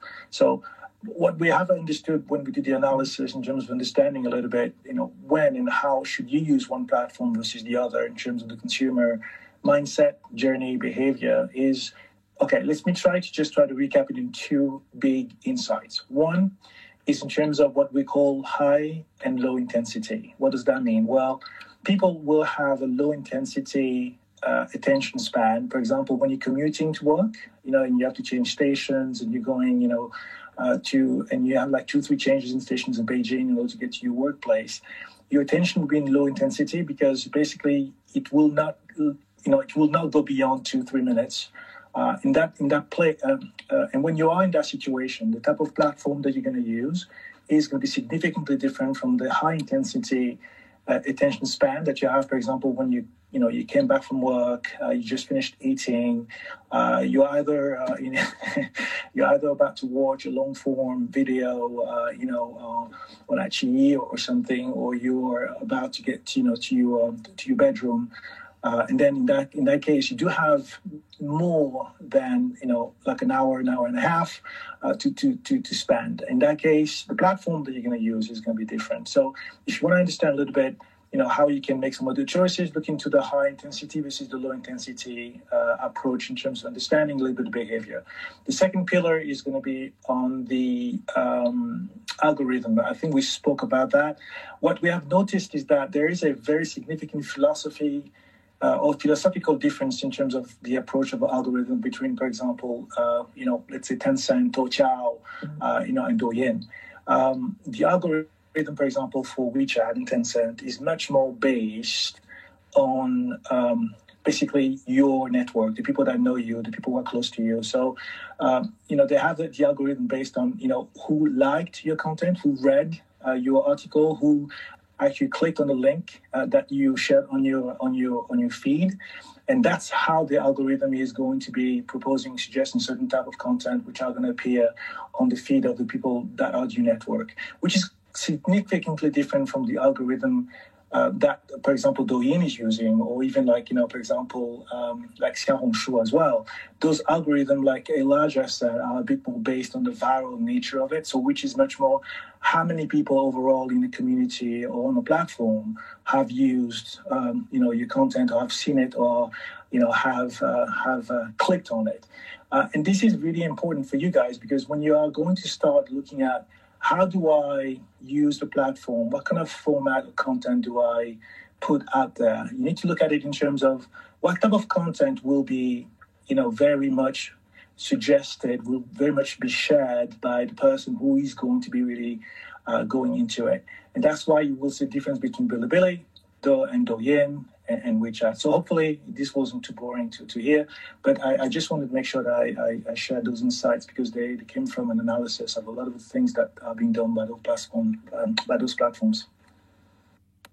Thank you, Em. Really appreciate those two insights. So we're supposed to be opening hand raising very shortly, in 1 minute to be exact.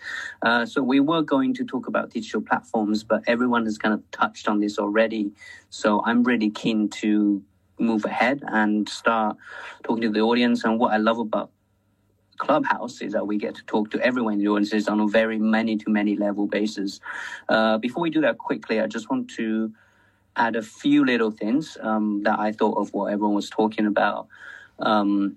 Content and platform. So the first thing is what Em said about how we're moving. The differences between the different platforms and different parts of the consumer journey. And a lot of the guys have made really good points on this. The first thing is that, so coming back to Mark's question about the value of follower, I think the value of follower is always going to be lower on awareness platforms, what I like to call some third generation platforms like Douyin and TikTok, where it's basically 100% content focused, right? So you don't have to follow anyone to optimize your content feed. That's never really happened before on platforms like LinkedIn, Twitter, Facebook, Weibo, and even WeChat.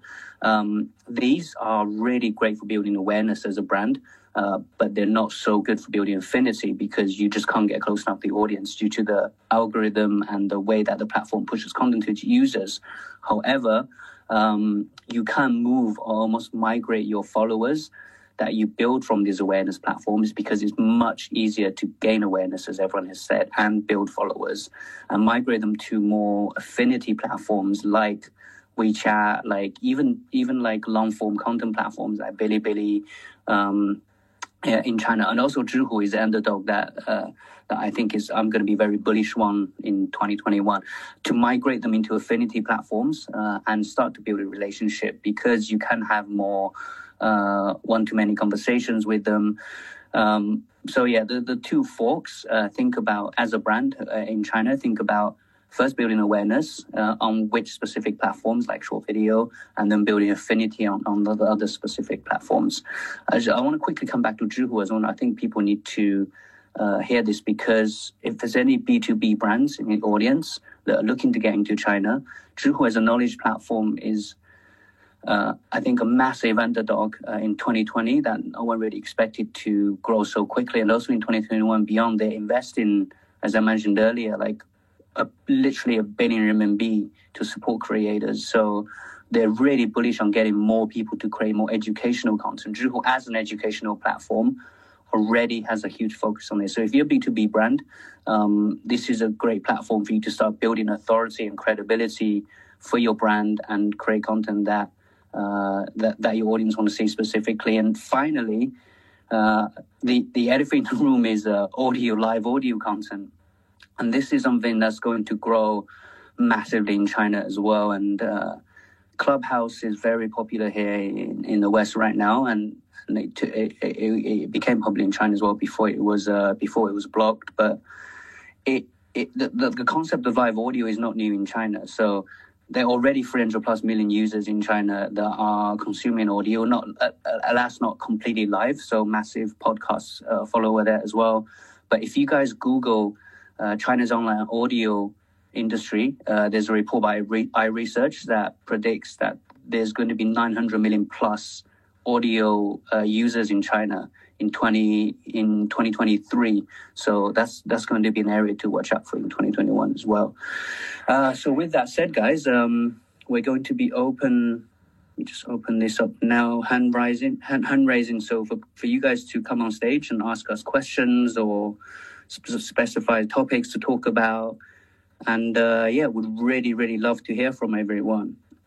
While we're waiting for people to come on stage, I don't know if anyone else would love for you guys to kind of summarize everything we discussed and any specific tips you have for the audience based on what we discussed so far.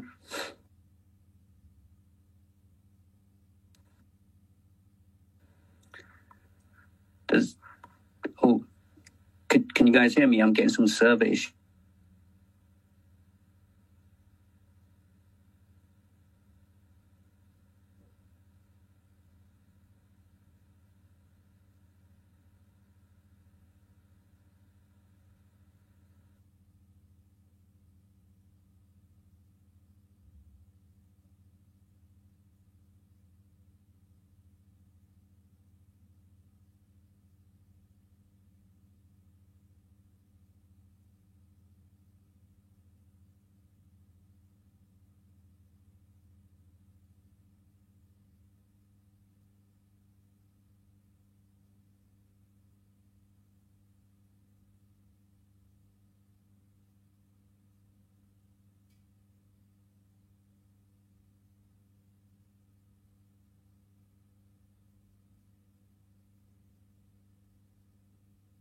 very different the way Juhu works versus the other.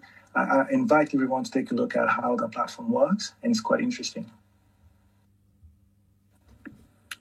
Thank you, Em. Appreciate that. Marcus, welcome to the stage. Do you have any questions or topics you want to discuss? Okay, so I manage KOL and content in Hong Kong for brands. I work in a media agency, by the way. So I used to work in Shanghai, and so my question is always about like how do we sort of like justify followers versus engagement when it comes to setting measurement and KPI, and especially in China, I realized that there's a lot of like black box mentality, like in terms of like measurement, and the kind of like details in terms of data that we get, it's as much as from just the sales kits that each of these platforms actually give to us. And how do we actually know that what we're getting is actually justifiable or really real in that case, to when we actually propose it to our clients to use certain platforms on certain funnel? So how do you actually gauge whether you're making the right recommendation? It's a really good question. Jump in and talk about how we do it for our clients for WeChat, especially. Mm-hmm. I think it works. This probably works because we work with, medium-sized brands, but we actually don't. We won't agree to specific KPIs for followers, just because I think that is such an outdated way to measure the success of your content, especially with WeChat and especially in China, because as you mentioned, like there are so many opportunities to fake this data. And secondly, I think the success like on digital is also so tied to what you're doing offline as well, which I think a lot of people forget. Like I think in China, you have to be doing offline activations to actually bring people online. And so to just rely and just say that, okay, our content on WeChat is going to get us X number of followers is completely not realistic. So the data that we're measuring for our clients is largely dependent on, open rate. We also look at, how many people are reading the article. And then we also look at, you can tell, from the back end, like how many people are reading what percentage of the article. So where they're dropping out, how far are they reading, how far are they getting? So that can help you kind of plan is the content actually valuable and things like that. But I think followers are, especially when it comes to WeChat, just such an overrated indication of your performance. Yeah, but it's like because even like for like choosing, especially like because China is so big with like KOL marketing and everything, so it's always like to pick the right KOL and to create the right content formats in the right content platforms. It's always a game that you have to play really carefully and to know whether, like you say, like engagement. But I think traditional marketers still like to look at like, oh, how many followers this KOL have, and how do you make sure that the kind of investment we put in, like maybe just a post would probably potentially cost like $500,000 would actually bring the business result I want. And I, especially right now, like I'm not sure whether in China the offline activation still work, because in Hong Kong there's literally you can't do any on ground activation at all because it's of the social distancing. So how do you do that O2O measurement in that sense? Like, okay. Yeah. Marcus, welcome to the great struggle of all KOL marketing. This is something that's been an issue for a long time, man. And right now, it's one of the reasons why live streaming, everybody's super hot to trot on that, is because it's directly measurable ROI. I paid this, influencer X amount of dollars and percentage of sales, and they make their money based on that. And that's why everybody is able to trust that. Yeah. And, I have a lot of questions around whether it's damaging brands and perceptions of products and price points and all that kind of stuff. Yeah. But this is an age-old problem in the very short period of time that it's an age. It's also why there's technology. Us at Parkloo, we're building technology around the concept of being able to track signals in performance for across platforms. So we say, hey, we'll take some data science here and we'll say, you ran these actions at this time with these influencers. Yeah. And then we can start to track spikes in performance from sales and draw correlations there. Yeah. And we know that sometimes these take up to 3 months, but we can start to attribute value there. Outside of that, because so many of these platforms are black boxes, and you literally have an inability to track performance from, hey, this piece of content produced this result, you kind of have to get into the reality here of that. What actions are producing any results for a brand? Being able to contribute one action from single purchase is kind of is a process and an act in futility.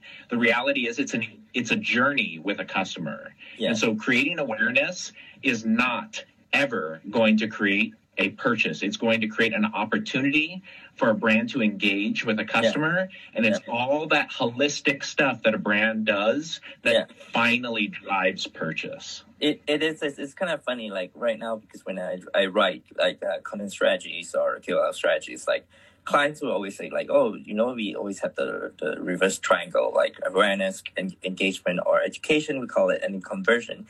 And now it's pretty much like, oh, can you just add a line, like a arrow line that's we want to drive redemptions and tests right from the beginning, even at the awareness stage, all the way to conversion. Like, can you just do it parallelly instead of like the traditional, like how you funnel down? And then being in a brand, I mean, I totally understand, like, of course, like even from awareness, if we can sell product, we want it to happen right there. So it's a thing. Yeah, I don't know. Like I just wondering like how in China has things changed, because I moved here 4 years in Hong Kong right now. So I'm trying to get to know more about like China right now, back to that 5. So I don't know how much have changed since then. So yeah. Just want to give you a quick update in terms of some of the initiatives. There used to be a time when China was a black box. I remember back in 2013, 14, people were like, oh God, we cannot do anything in China because you don't really have data availability, and you have like a lot of the stuff which is fake. By the way, I just want to just give you a quick insight. The reasons why you will see at least over like 30%, for example, of the traffic being fraudulent or at least not, real human traffic, is also based on the big firewall. A lot of those firewalls actually are based on, some small algorithm-based programs which are automated programs which are going to be blocking some of those content to pass through the wall. That's why you will actually have a proportion, for example, of fraudulent. But besides that, yes, there's going to be a lot of fraudulent data. Now, to answer your question in terms of what is measurable and what is not measurable, I was working with WPP and of course GroupM, and we started doing something which is called the DAP, which is the Data Accountability Plan that we initiated back in 2018, if I remember correctly. And on the DAP, we actually had a few people that actually joined the initiative. We had Tencent join the initiative. We had Ali join the initiative. And we also actually had Baidu. So we had BAT join the initiative. The reason why they joined the initiative is because a lot of the brands that we were representing, so the Nestle, the Nikes, the Coca-Cola, the Pepsis of this world, and they all decided that they wouldn't pay or they wouldn't want to invest an amount of money if they didn't have the guarantee from these platforms that they were going to be able to provide some of those key data points that they needed in order to ensure that they were not just spending money for nothing. So you do have the ability to actually track some of this data availability. I think it's Olivia, which will probably tell you a little bit about some of the API and the available SDK that Tencent has made available for WeChat. There are a couple of third-party players, like, for example, Walk the Chat, who I worked with, who are really good at providing you with some of this data insight in terms of, what exactly are you doing on the platform? What kind of followers or fans do you have on your accounts? And, what kind of content they actually are is being consumed, and how the content can be measured, and who is using that content. And all of that can be tracked and may be available. Actually, Tencent does have a lot of data available for you if you just know how to work with them and their SDK. You have other platforms and partners like, for example, AdMaster or Miaozhen, who are also worked really well when it comes to ad verification. So I think this is something that you will find interesting as a media person and strategist. And in working, for example, with AdMaster and Miaozhen for the sidetrack part, where you can link some of their tech with, for example, GA, will also help you to close the loop in terms of understanding some of the measurement that you need in China to make sure that you can track some of those things and how it works. So it's not a complete black box. There are ways of working around it, or actually working with what is made available. I'm very happy to have a further discussion with you if you just want to talk a bit more about that because there's a lot to be said. Cool. I mean, like Elijah mentioned about Paklo, right? So I actually talked to Paklo before, and I have that deck.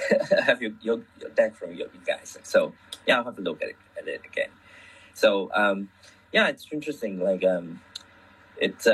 So I'm just wondering, anyone here in this room actually manage strategy on APAC level that actually sort of when you go into a more regional pitch where China has always been singled out as its own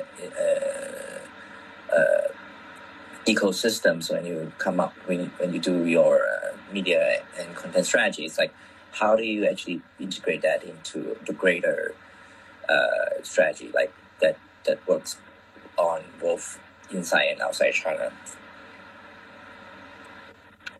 Thank you, Marcus. So I just want to quickly add a little bit from our point of view on that question. And almost every single time, China's always been singled out to the rest of APAC. And I think that's the right thing to do because it has very unique platforms, people and cultures.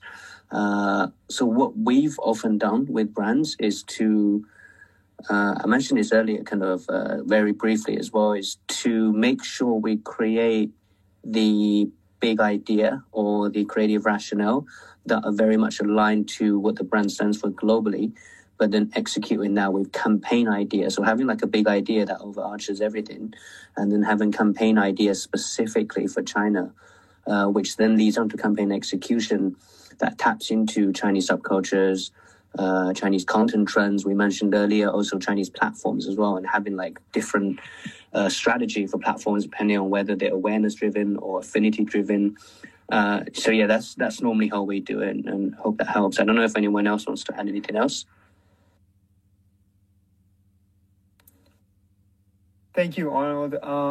So I'm not currently in that position professionally, but I also just had a kind of a broader question, broader topic I want to kind of talk about. So when we're talking about managing brands and the Chinese market and also in its global influence or in the global market as well, I'm just always confused as why a lot of corporate brands, when they do try to venture in China, there's such a culture.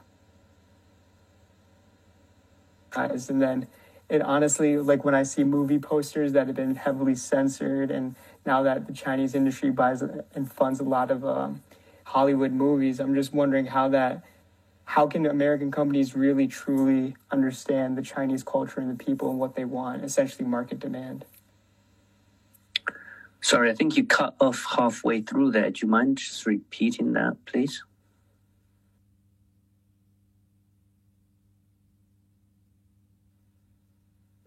Are you still there? Okay. Maybe he'll come back later. And I was having some problems with Clubhouse servers earlier as well. Before we move on, I just want to encourage everyone, all of you guys. I see loads of party hats in the audience, so you guys are new on Clubhouse. And I really want to encourage you guys to put your hands up and ask the questions to the panel. There's loads of experience, literally decades of experience and knowledge here. So no question is too big or too small or too specific or too general. So please put your hand up and come on stage and join us. Daniel, would love to hear from you. Very interesting profile. Oh, thank you. Really appreciate it. I appreciate all the insights you guys are sharing. So just a quick intro. So my name is Daniel. I run the analytics at Revolve Clothing, online retail, fashion retailer based in Los Angeles. And we had a lot of success, kind of running the Instagram, KOL programs. We have Coachellas. So a lot of success there. But I think when it comes to China, there's a lot of new things are something we probably never experienced before. So I'm kind of curious to see, especially, with the more recent trends with live streaming, broadcast, kind of like the TV shopping, back in the 80s. Do you guys have any success there? Because I heard a lot of great things and bad things too, with return rates, with, the way to measure success and, in terms of like getting clothing or fashion items sold to Chinese consumers. Has anyone had that kind of success trying out those live streaming programs? I could answer that. I was handling some small fashion brands like Dior or LV while I was in China.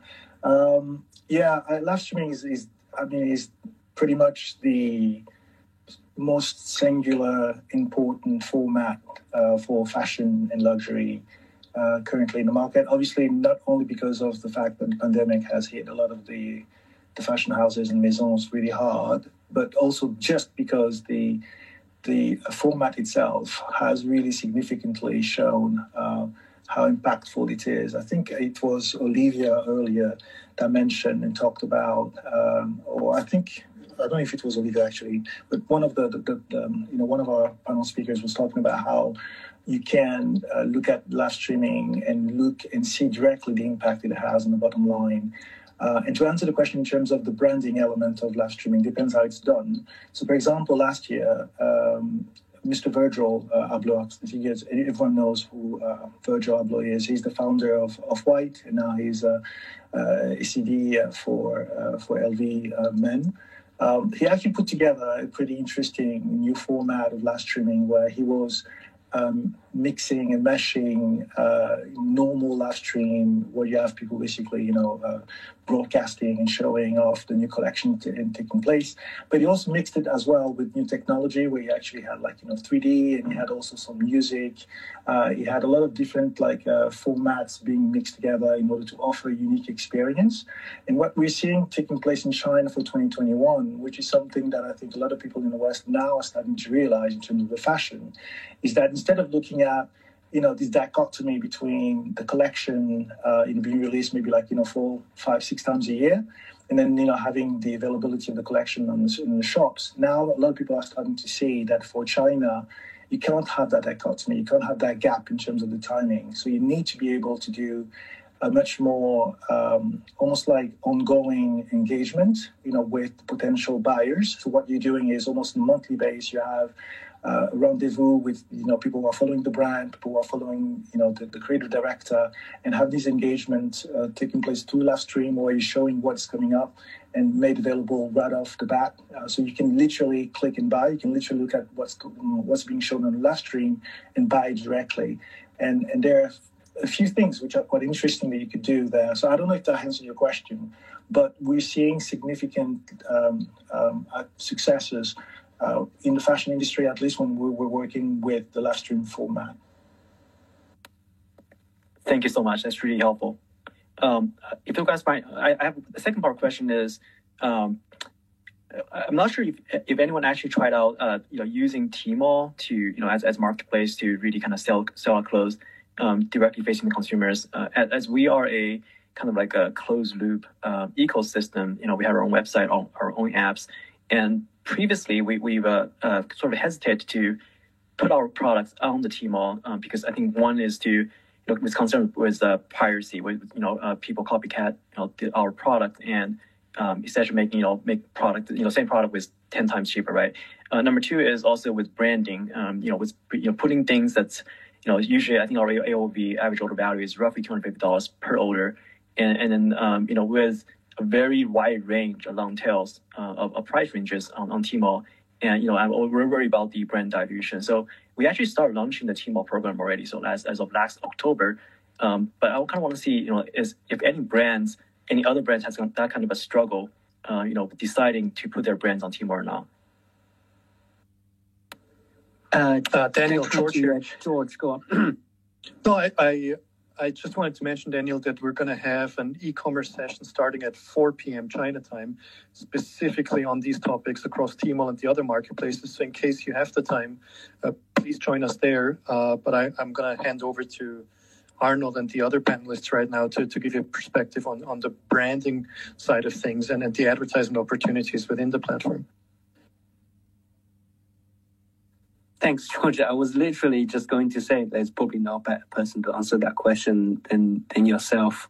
But yeah, good shout. It's only 1 hour time just for the audience as well. We're going to have a specific panel on e-commerce joined by George and also other e-commerce experts as well.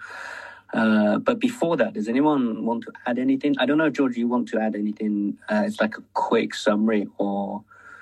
for Daniel, if in case he can't make it to the other session. Well, just very briefly, I think the important thing to recognize is that Alibaba and Tmall is not only a sales channel. Quite the opposite is the case. You have to imagine they have 650 active buyers or users per month, roughly. So that makes the Alibaba ecosystem pretty much the largest digital publisher in China. So, no matter if you're a luxury brand, a premium brand, or a mainstream brand, you have to use this platform in one way or the other to build your brand, to engage with consumers, and then also go into performance marketing and drive sales. So overall, I think what you sketched out might have applied some years ago. But the ecosystem and also the positioning of the platform has evolved so much that is now really the mainstream and number one platform and ecosystem, both for from a branding perspective and a sales perspective. Yeah, I just want to give you a quick answer. I think maybe that will reassure you. Gucci, end of last year, jumped in. Finally opened a flagship on Tmall. So if Gucci's on Tmall, I think your brand could definitely be on Tmall. But more seriously, Tmall does have amazing features, and they do have a very specific offer for fashion brands who want to do business with them. And like George mentioned, it's not just a sales channel. It's actually a brand channel. There's a lot of things which are made available to the brands to actually try to replicate almost like a store level experience on the platform. I think everyone will tell you about the luxury pavilion on Tmall, which every year is offering some amazing new features.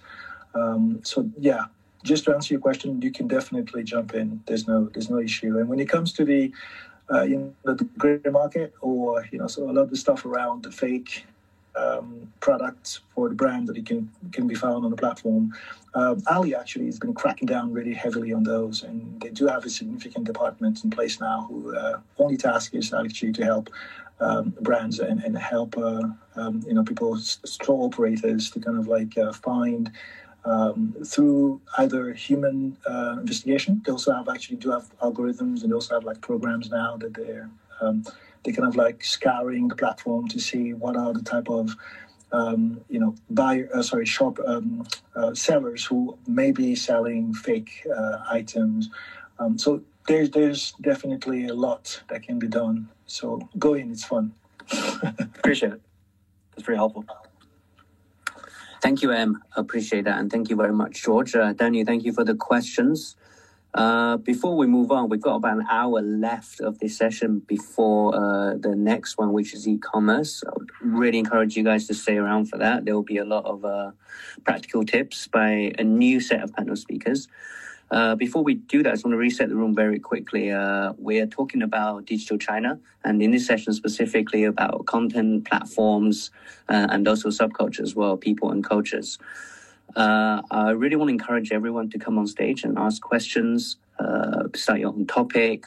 The best thing about Clubhouse is to be able to talk to everyone on a many basis and to discuss things. So you guys bring in like new angles to different things, different topics. So yeah, with that said, let's move on to Yinka. Would love to hear your thoughts, please. Hello, good morning. Good morning. It's morning down here in Africa. I'm in Africa right now. I don't know. I just want to ask a question. I actually joined in late, so I don't know if one of the speakers has talked about this. When it comes to like social media marketing, I just want to ask, like, how do you get the right audience? Like, how do you target the right audience? For example, here in Africa, I run a startup company named Tinga, which links farmers, local farmers, small-scale farmers with industrial buyers. So, like, how do I with through social media marketing? That's I don't know if you get my question. Yeah, we got that. That's actually a really good question. So just to summarize, I think you were asking about what the best ways to leverage social media in China for kind of like I guess you have a platform or brand that connects farmers directly with the audience? With industrial buyers, with industrial consumers, basically. And these are small-scale farmers, local farmers, which they don't really involved with social media, but how do you use social media as a tool in that kind of scenario? Social media marketing. Yeah, I can take that up. I think I understand your question.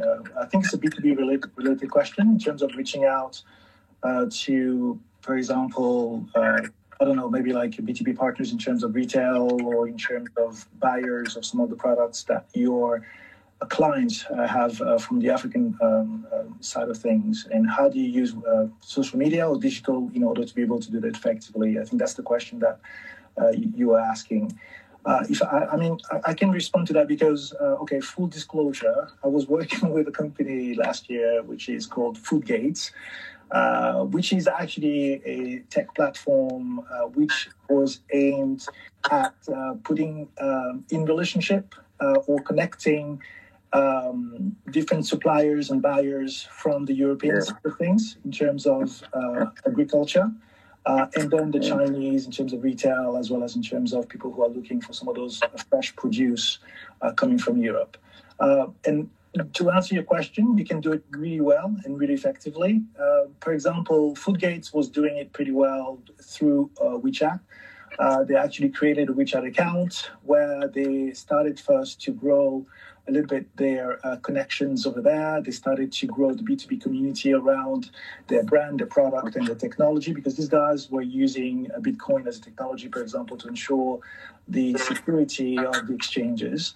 And they actually did meet quite some success there using the platform. They were able to create, earlier someone was talking about the offline impact, in terms of ensuring that it works also for the online. So the O2O is definitely important. So they were staging offline events, industry events with some of their local partners in China, and then they were bringing to China some of those European partners to participate and in some of those small scale events. And those events then were taking long form or long format on WeChat by having a lot of the content that was discussed, that was exchanged, a lot of those things that were taking place offline that then were being transposed and they were taking place after that on WeChat. they were able to grow the business significantly. And I think in 2021, what they're trying to do is they're trying to grow a bit more their social digital footprint. So they're expanding beyond WeChat. They started to also create some other platform, some other touch points, for example, like Douyin. We talked about that, like Zhihu as well. That's another one where they find it important to talk about their technology and what it does to educate people about it. So to answer your question in the short form, yes, you can use digital and social in order to do business effectively between Africa and China. Thank you, Em. Does anyone else have anything to add to this? Thank you very much, Em. Inka, appreciate you coming on the stage and asking that question. Please stick around, and if you have anything else, feel free to ask us. Next up, For Xiao, would love to hear from you. You have a really interesting profile, and do you have anything that you want to talk about? Hi, Arnold. Thank you for inviting me up. And I've been following you on LinkedIn for a while. It's a great source of knowledge and just awareness building over time for me. So my profile, I'm a filmmaker and entrepreneur. And so what I want to do, because I see like this, the world opening up in a way where audiences are becoming natively global and across a variety of creative, entertainment forms, especially when it comes to video games, esports, and increasing like new IPs. Everybody's aware of them all at once, no matter what language they're speaking and which time zone they're in. So I see this as a huge opportunity. So right now, I want to, eventually I'll obviously make movies, but also turn my creative IPs into games and interactive products and stuff like that. And I want to also start building a presence in China. So right now I'm on YouTube, Instagram, and don't really have much of a presence on Twitter. But I want to approach this from like a storytelling perspective because there's just like thousands of fashion lines and lots of people creating their own stuff, branded products. And so I'm working to kind of like really make things more of a long-term future-proofing approach, but also just kind of get people to care about, like for me, what I want to turn into quote-unquote merchandise and branded products eventually, I wanted to be design fashion items, but I also wanted to be interlaced with storytelling and then really explore just different ways like audiences can interact, with stories, with characters they care about and the world that we can build up and exploring. So I'm just trying to figure out how to do that because I'm starting to do that on YouTube and build a YouTube presence. And I've also created a Bilibili account and I've dropped one test video. And so what I really want to do is try to build an awareness of creative IPs that is going to start out initially on a low on-ramp, such as a graphic novel, comic book, or web comic, and then kind of build out from there. But for me now, I feel like it's a time to be building that audience and at least the familiarity, just how things are done and that awareness is being built in China. Thank you, Virgil. That's a great question, and I could talk about content all day, but I want to give the other people on the panel a chance to answer the question. I think, Mark, do you have anything? You'd be a really good place to talk about this. Yeah, definitely. I mean, you can. What I would suggest if you're starting out on, if you're doing already YouTube content and content on Western social media, then what we do a lot, and we see a lot of success with it, is that initially we were thinking if we're starting out on platforms like Douyin, Bilibili, or other platforms like Xiaohongshu, we thought that we always need to produce Chinese content and all the kind of stuff. But actually what we noticed is that while we were producing content for Western social media, we could easily just add subtitles, Chinese subtitles and English subtitles, and actually leverage that content, put it into pieces, put it on Douyin, but then have long format on Bilibili, and have shorter format, but with a more nice description and put into chapters on Xiaohongshu. So what I would suggest you is you pick your platforms that are relevant to your target audience. And if you have already content, then I would produce mini content out of it for different platforms. And also you don't really need to think about specific things. I would just put the subtitles, also Chinese subtitles. This is something I learned, and leverage all of that on different platforms. So the best thing that you can do is produce one content piece that is suitable for both worlds, right? For the Chinese world and the Western world. But if you want to build your brand awareness about your fashion, then definitely try to be on all platforms and nail the specific, let's say, language and trends of the platform itself. Okay, thank you very much. And just real quick, that's a lot to chew on for me. So initially, I'm more concerned with just kind of, building a presence and introducing stories and characters, and also what I'm doing on myself as a creator and the company I'm building, Illustrious Media. So that's kind of my approach. So I'm not in a terrible hurry to be immediately selling products or anything. But yeah, that's. So do you have anything you might, add to that or just fine tune? I think to add on to what, Mark was saying, that you don't necessarily have to create completely new content for China. And how you were saying earlier, like a big part of what you're doing is storytelling. Like you're creating a brand through all of these stories. So for you, as with any company, it's going to be important that those are really authentic stories. And like Mark said, if you take a look at Bilibili, there's so much content on there that's actually just being taken from YouTube, and they're putting Chinese subtitles on it. So I think it's, a really great suggestion from Mark and can be super easy and also will help you continue to keep that authenticity of your stories for what you're creating. Okay, just a real quick mechanical question. The subtitles thing on a platform like Bilibili, is that something that can be auto-generated, or is that something that I need to kind of write in myself, and just put it in? Is it something just can do it? You actually, if you want to do it yourself, there are a lot of great Chinese application that can identify your subtitles directly. So which are detecting your voice, and then from there but it can either detect only English or either Chinese, so it cannot automatically translate it, and the translation probably would be based on what is recognized from your voice. I think you probably mean something like what YouTube is doing, that they have like a AI that automatically recognizes and the voice and then directly puts it in different languages. I'm not sure about if Bilibili has it, but definitely there are a lot of editing applications where they recognize your voice and you can just do the final adjustments. Maybe William, do you know if Bilibili has the similar function like YouTube where they recognize subtitles?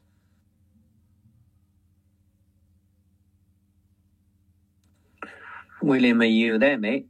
Maybe he's gone for dinner. I think is he around dinner time in China? A little bit late, I think. Well, it's just afternoon, maybe high tea. Thanks, Ashley, and welcome back. It sounds like no matter what, there's going to be needs to be done more or less manually and then placed in and then uploaded, right? It's not going to be like a function where inside the Bilibili tool. I think you will also be more safe with that, because even no matter which tools you use, language is really, there will always be problems with detecting everything you say, because every single person has a different accent and a lot of words will not be picked up. So if you want to really do it professionally and you want to be 100% safe, then definitely you should do it manually. But as I told you, there's one platform that we use all the time for subtitles, which is called Jian Ying, which is also from ByteDance, or the company that created TikTok and Douyin. This platform, I can send it to you via DM on Instagram, and they actually can detect your voice automatically, and you just need to do small adjustments. Great, thank you very much. Yeah, you guys have been very helpful. Thanks again. Thanks, Arnold. Thanks, Mark. I just want to quickly chime in here that Bilibili actually has an app in Chinese called Bijian. So that's the editing tool that Bilibili made. And you can do captions and all these kind of things with it. So if you have not used it, definitely check it out. Okay, Bijian, like B, and then like, you know, the B is like must, and Jian is like the scissor, like Jian Dao Jian. Great, got it. Awesome. Thank you so much, Dan, and appreciate you coming on stage to drop that knowledge. Thank you very much, and appreciate. Thank you, Mark. Appreciate you answering the question. Let's move on. We got 45 minutes left, guys. I just want to reset the room quickly. Everyone's welcome. Please come on stage, ask your questions. Topics. We're talking about digital China, everything to do with digital marketing specifically. So content, platforms, people. No question too small, no question too big. If you're new, please come on stage. This is a really safe space. Let's move on to, sorry, I'm struggling to pronounce your name. Elmira, is that correct? Yeah. Hi. Hello. Hello, welcome. Thank you. I haven't been here from the very beginning as well, so I might miss that. You might cover it already. I have a question about the driving engagement. How you guys, what are the trends in China to drive engagement? Whether it is, you know, gamification kind of formats, or it is, you know, I don't know, social augmented reality, or it's a virtual reality. I remember you mentioned something about the TV. How do you call it? The live stream, like live streaming, right? But it is we're talking about e-commerce, which is the, you know, another topic, right? So, what are the most popular and working, you know, efficient, effective trends to drive engagement socially and online in China?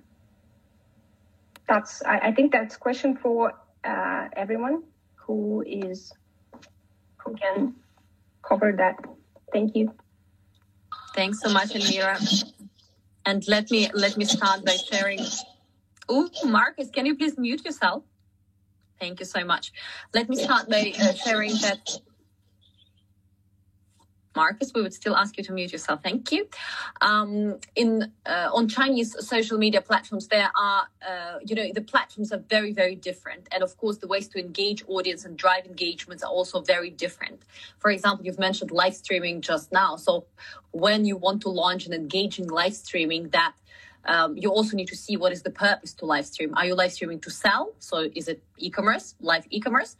Or are you live streaming to entertain and educate, and you're actually working for tips? So you want people to give you tips throughout your live stream. So you essentially every couple of minutes would drop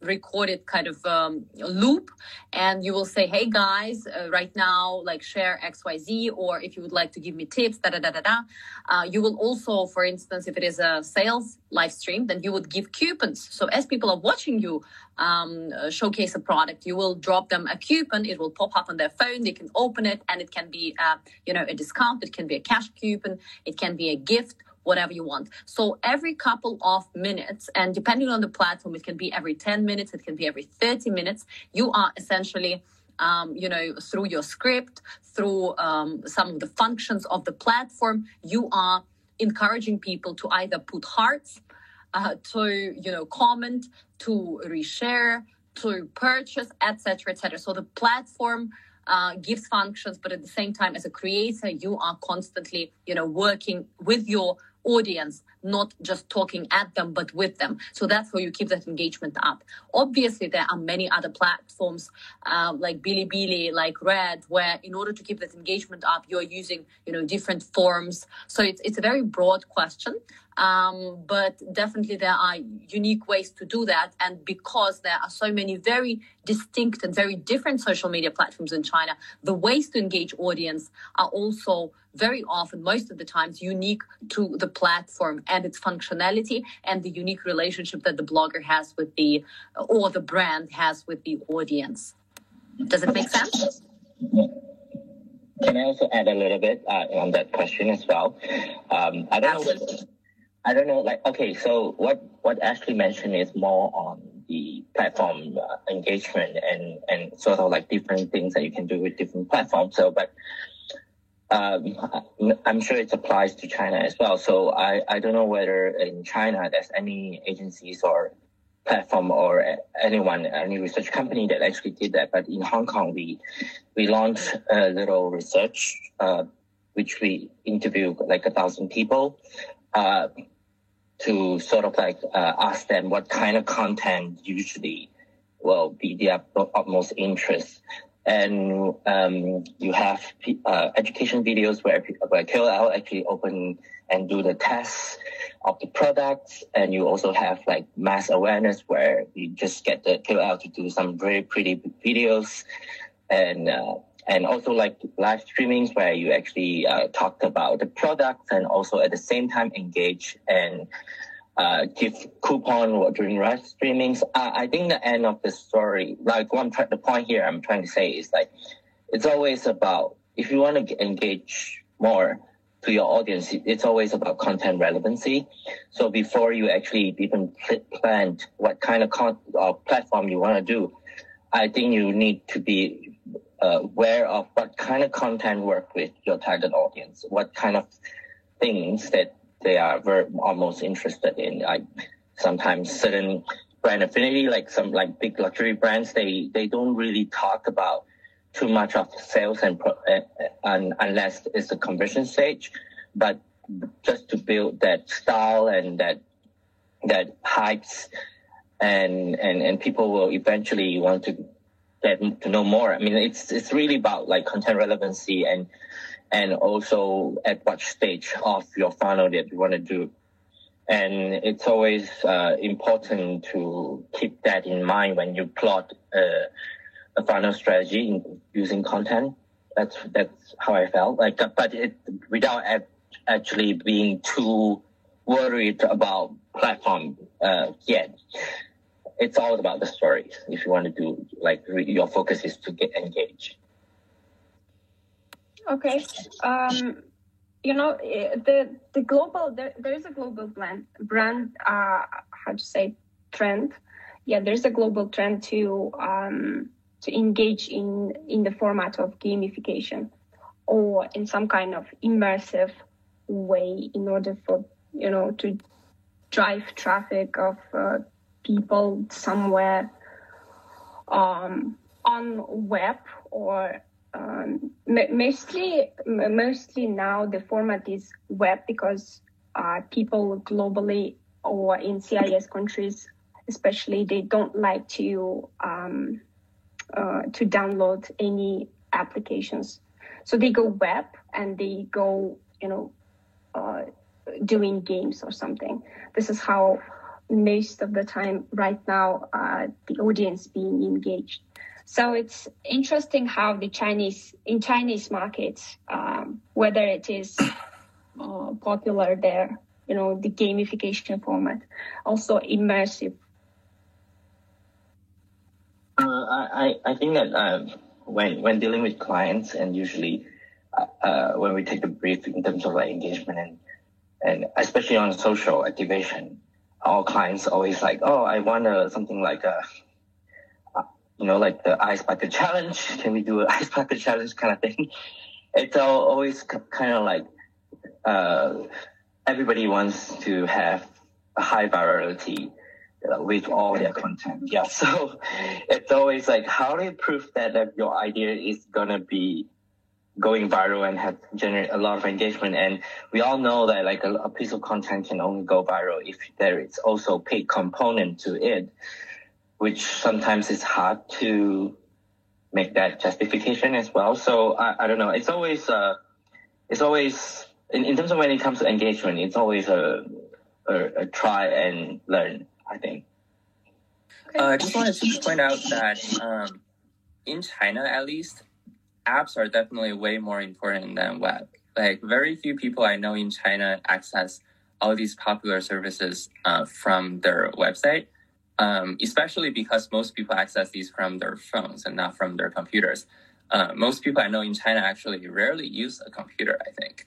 Most of them are constantly on their phones, on WeChat, on like Bilibili, on these Weibo and all these like services, but they're all accessing these through the app. So it's definitely not the case that web is the predominant channel. So that's one. The second one is gamification. I think China is probably the most advanced at this.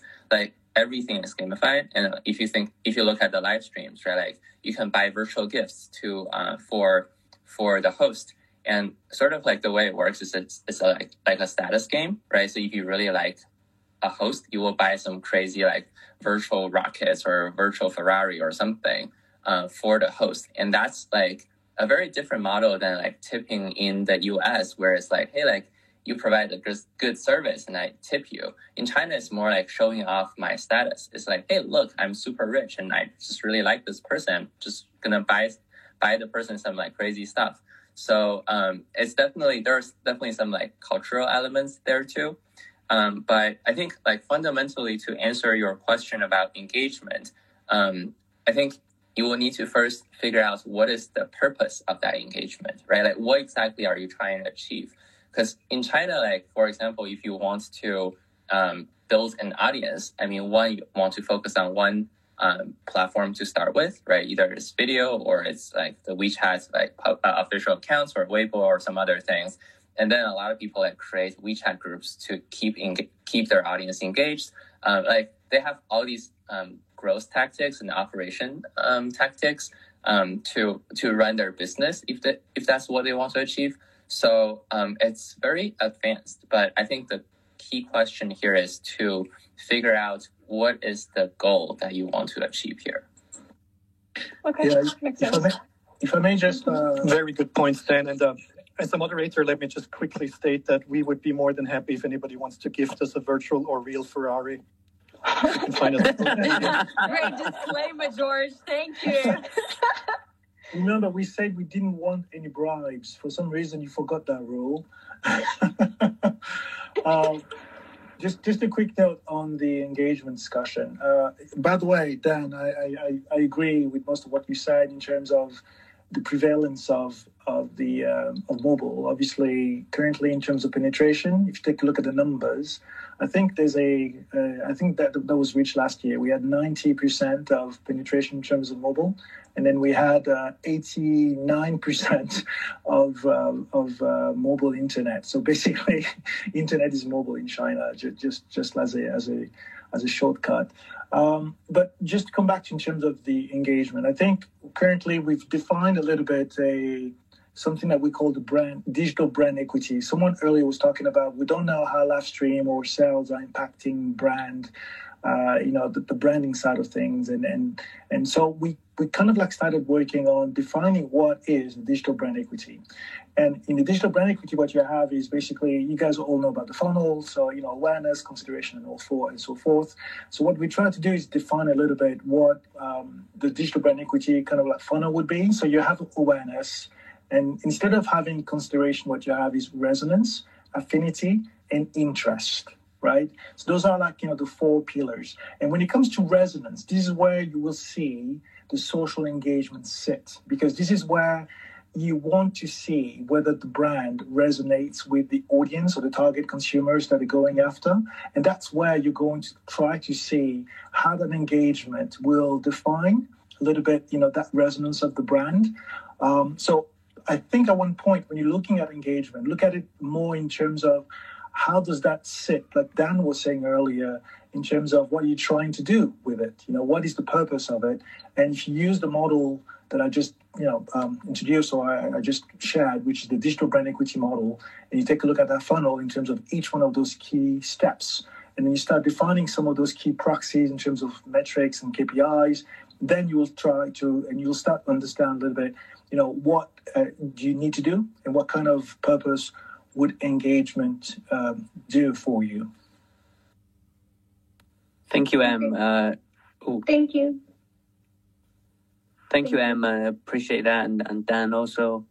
Elmira, I hope that answers your question. But please feel free to connect with anyone here.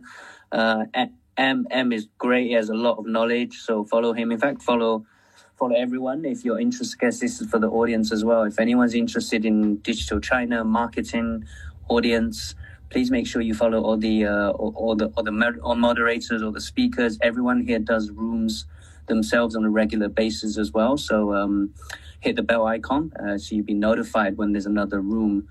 We only have about 30 minutes left, and I just really want to make sure we get to everyone. Also, quickly, there was someone who had their hand up, but Luke, you're gone now, but we were trying to let you in. Hold on, let me try again. You've replied now. But sometimes there's a bug here, guys, so moderators can't let you on stage sometimes. Oh, you're in. Fantastic. Cool. Let's move on. So if you guys can be aware of each other's time, I just want to make sure everyone gets a chance to ask questions, speak. So keep it concise, and we'll try and keep the answers concise as well. Vladimir, would love to hear from you, please. Hi, all. Nice to meet you.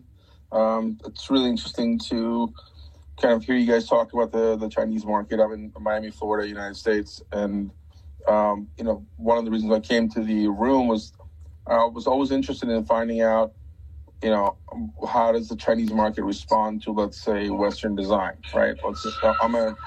I'm a designer, essentially, so whether I'm involved in digital products or actual physical products, I always wonder what's going to resonate with an audience. And so my question was, how do you guys see Western design perform in the market, in the Chinese market? Is it something that is liked or not liked, or, what do you see sort of trend-wise of what the preferences are? Thank you. Can I take that one, Arnold?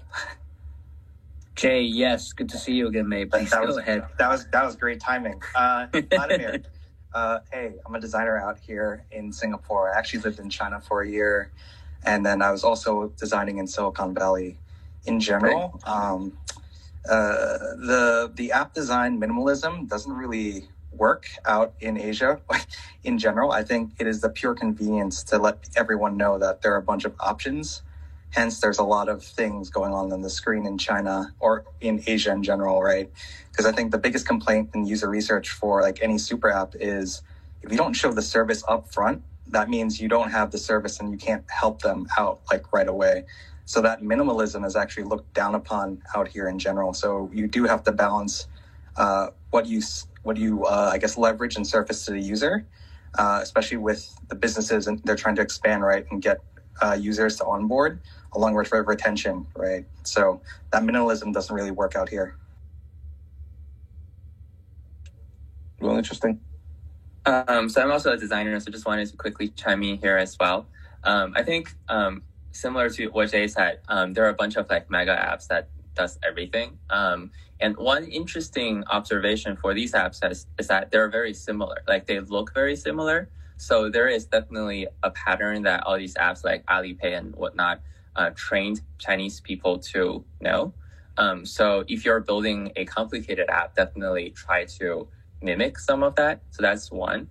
Second is that like if you're authenticating users using emails, that's totally not going to work in China. Definitely use phone numbers. That's second. And third, if you're building a simpler app, actually there is still a place where that can work. And I think that's the WeChat mini program. And I think what I found is that for a lot of especially startups, the mini programs work way better than an app. It's super hard for people to download apps. Not everyone uses iPhone in China. Actually, a very small percentage of people in China uses iPhone. And the Android market, there's no Google Play. And then it's super fragmented. You need to get onto like 10 different stores or something if you want to distribute your Android app. So the easiest way to do it is actually through the WeChat mini program. So definitely look into that if you're just getting started. And yeah, to add on to Dan's point, people care about their mobile data. That's why everyone has a super app in general. Correct me if I'm wrong, Dan. But yeah, that's why the mini program thing is such a big deal, because people don't really want to take up their data on their phone because they don't want to download so many apps. That's why the super app is such a big deal out here. That's amazing. It's really interesting. It's so different from what we're kind of seeing the trends over here. So thank you very much, guys. That was really amazing. Awesome.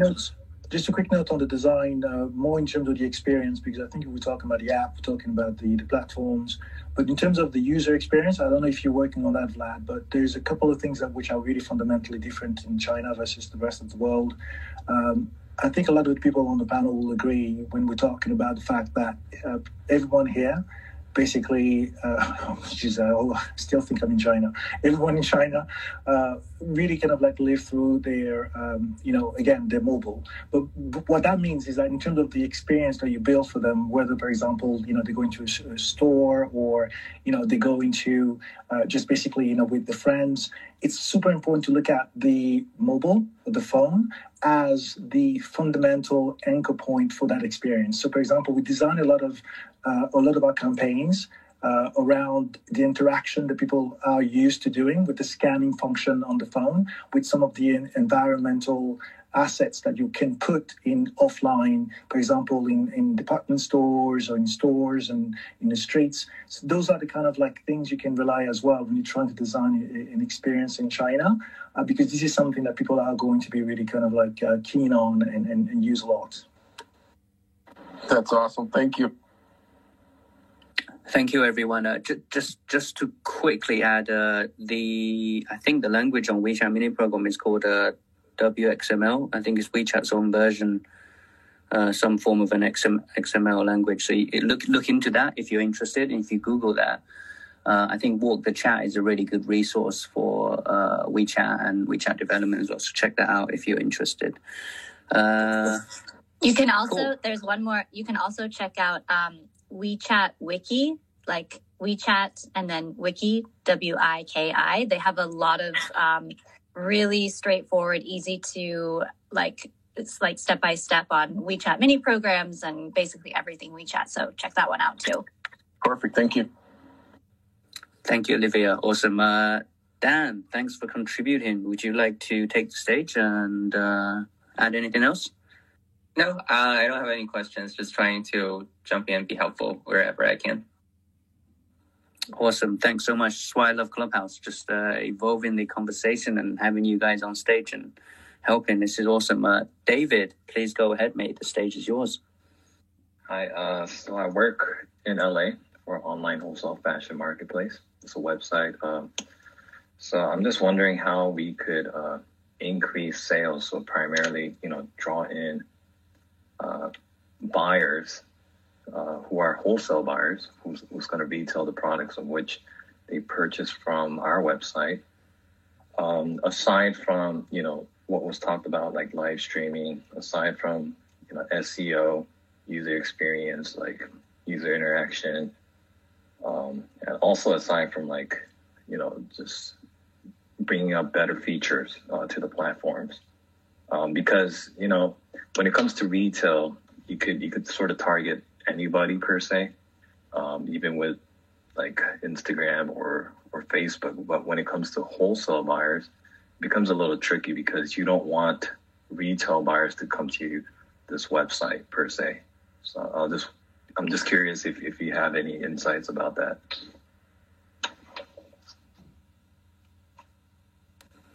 Thank you for the question, David. I think am I right? This is something that you might have some good insights or knowledge on. Yeah, this is quite interesting. I'm going to give you some tips and tricks that you can actually use. Obviously, this is quite specific. One of the things that really work well is to target, and this is something which is quite interesting because only in China you can kind of see this working really well, because there's a similar function in Facebook, but it doesn't really work well. What I'm talking about are the WeChat groups. So you do have WeChat groups basically with sometimes hundreds of members on very specific business, certain groups which are just wholly dedicated to wholesalers in different categories, whether it's textile, whether it's food, or fashion, or that kind of thing. And I would say that this would be something that you may not have used or tried before, but I would definitely suggest you look into it.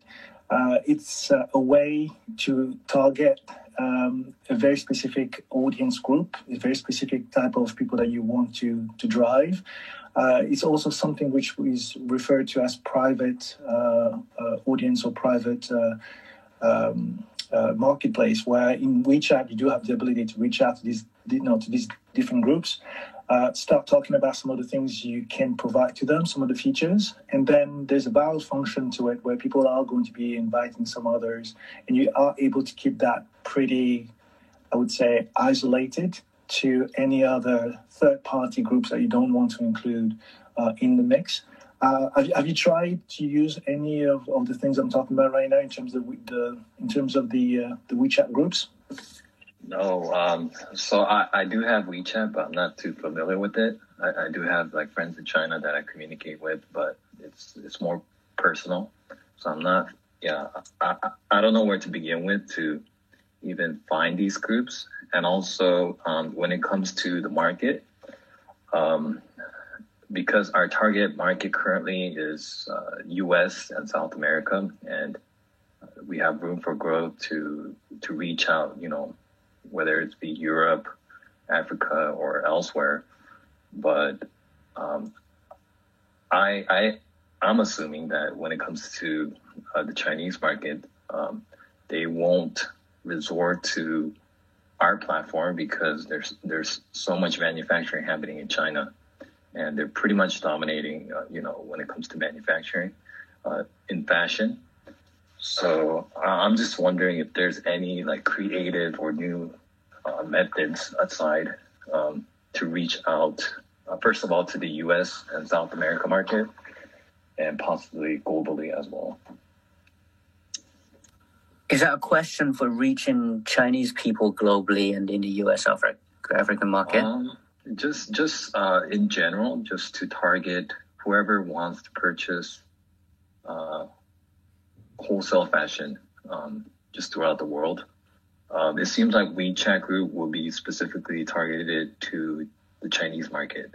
Correct me if I'm wrong, but just wondering if there's any other methods of which like wholesale companies in China, let's say, are able to reach out to like U.S. market aside from like Alibaba or the big platforms, or something creative, something new that's happening of which we don't know about, the general people don't know about. So I think the wholesale, so like first of all, the fashion industry is relatively low margin, especially like the low-end manufacturing, which is mostly happening in China. So I don't think there are a lot of innovation going out right now. I mean, obviously, like the 1688.com, which is owned by Alibaba, and that's actually the original version of Alibaba. I think that's the largest. But there are a bunch of like other like wholesale websites in China, right? Like one example is vvic.com.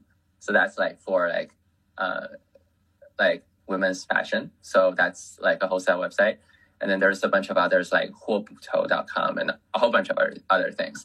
I mean, if you just like search in Chinese, these kind of things, you can find a ton of these websites. But I think these are like more treated as commodities. So like they have a lot of inventory and people are selling a lot of things, but the margin is definitely low. So just a heads up there. Thank you, Dan. Appreciate that. David, I would really encourage you to stay as well, because next, in 17 minutes to be exact, there'll be an e-commerce panel here as well with more e-commerce focused people. And then I'm sure they'll have some expertise on B2B China Global as well. So please stick around. Sure. Thank you. Ink. Sorry if I'm pronouncing your name wrong. Ink, would love to hear from you. You have the stage. Thank you. Okay, thank you so much for inviting me to speak at your stage. So I got this question about WeChat. because I know how to use it for personal reasons, but I don't know how to create like WeChat account for business, because I invested in this jewelry brand, and we've been selling European jewelry locally, but we would like to expand our operation into China, because since we are a neighbor with the China, so I really would love to help the brand to open up an account on WeChat and to be able to sell the jewelries in China. So we don't know how to do it. Do we need to speak Chinese in order to open up an account? Or maybe WeChat is not the best platform that, works for a jewelry line. What do you think about the platform that is best for jewelry? Any suggestions or anything that helps with the brand? Because I invested in this brand, I'm believing in this brand, and then I want them to achieve. So mostly this brand created by artisans and artists who make things by hand, and also different ceramics and things like that. So I really want them to succeed, and it will be a great opportunity for them if we are able to open up an account in the best platform in China for this type of products, physical products. Thank you. Thank you. Really good question. You've definitely come to the right place. I think I've got some thoughts, but would love to hear from Ashley, Olivia. I'm sure you guys have loads of tips for her. Absolutely. Thank you, Arnold. So the first thing to understand is that yes, WeChat is a great platform, and it's rather low barrier to entry. As a foreign company, you can open an account, official account on WeChat. So you just need to go through verification, and you need to provide your business registration number and other documents that might take a bit longer compared to Chinese companies. So instead of 4 days, you're going to be verified in about a month or so. But it is possible to operate an official account. However, WeChat is semi-closed ecosystem, which means that it's very, very difficult to get your content out there if you don't have initial fan base, if you don't have a shop in China where you can display your QR code and people are going to be scanning it and essentially getting on board. It will be very difficult if you're not selling your products in China again, and then on the packaging there is this QR code that's leading you there. It will be difficult if you don't have marketing budgets, because on WeChat it is very expensive to advertise and actually, as I said, reach new audiences. And apart from that, I hear that you want to sell it. So in order to sell it, yes, you can open a WeChat mini program, but in order to, really sell it and make this operation successful, you usually need to also go into e-commerce platforms. And probably it's also a good idea for you to stay for the session that is coming up right now on e-commerce and new retail.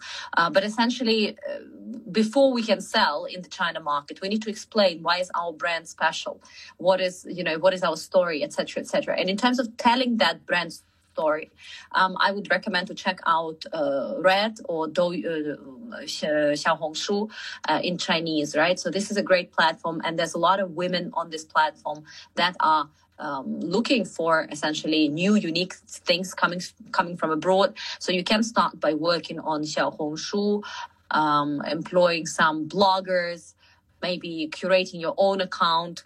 And when there is more and more interest, then you can decide to expand into WeChat or entering formally some e-commerce platforms at a later stage when you're ready. So I would definitely recommend to go to a more niche platform that is a bit more open compared to just WeChat. And also I would recommend to have realistic expectations, because we cannot sell in China before people know who we are, what is our story, and how do they like us. So, don't underestimate how, big, complex, and different and expensive China is. Go in there and having positive ROI in the first 8 to 18 months can be extremely, extremely difficult as a niche brand. Even doing all the right things, because again, it takes activation energy, and very often the platforms are pay to play. And Olivia, I'm sure you've got a lot to add. Yeah, actually, that was perfect. I think the main things that I would add, number one, are like you said, WeChat is definitely not going to be the platform that you use to build awareness for your brand, but it's great once you do have an audience, once people are hearing about you, to drive them there for your e-commerce.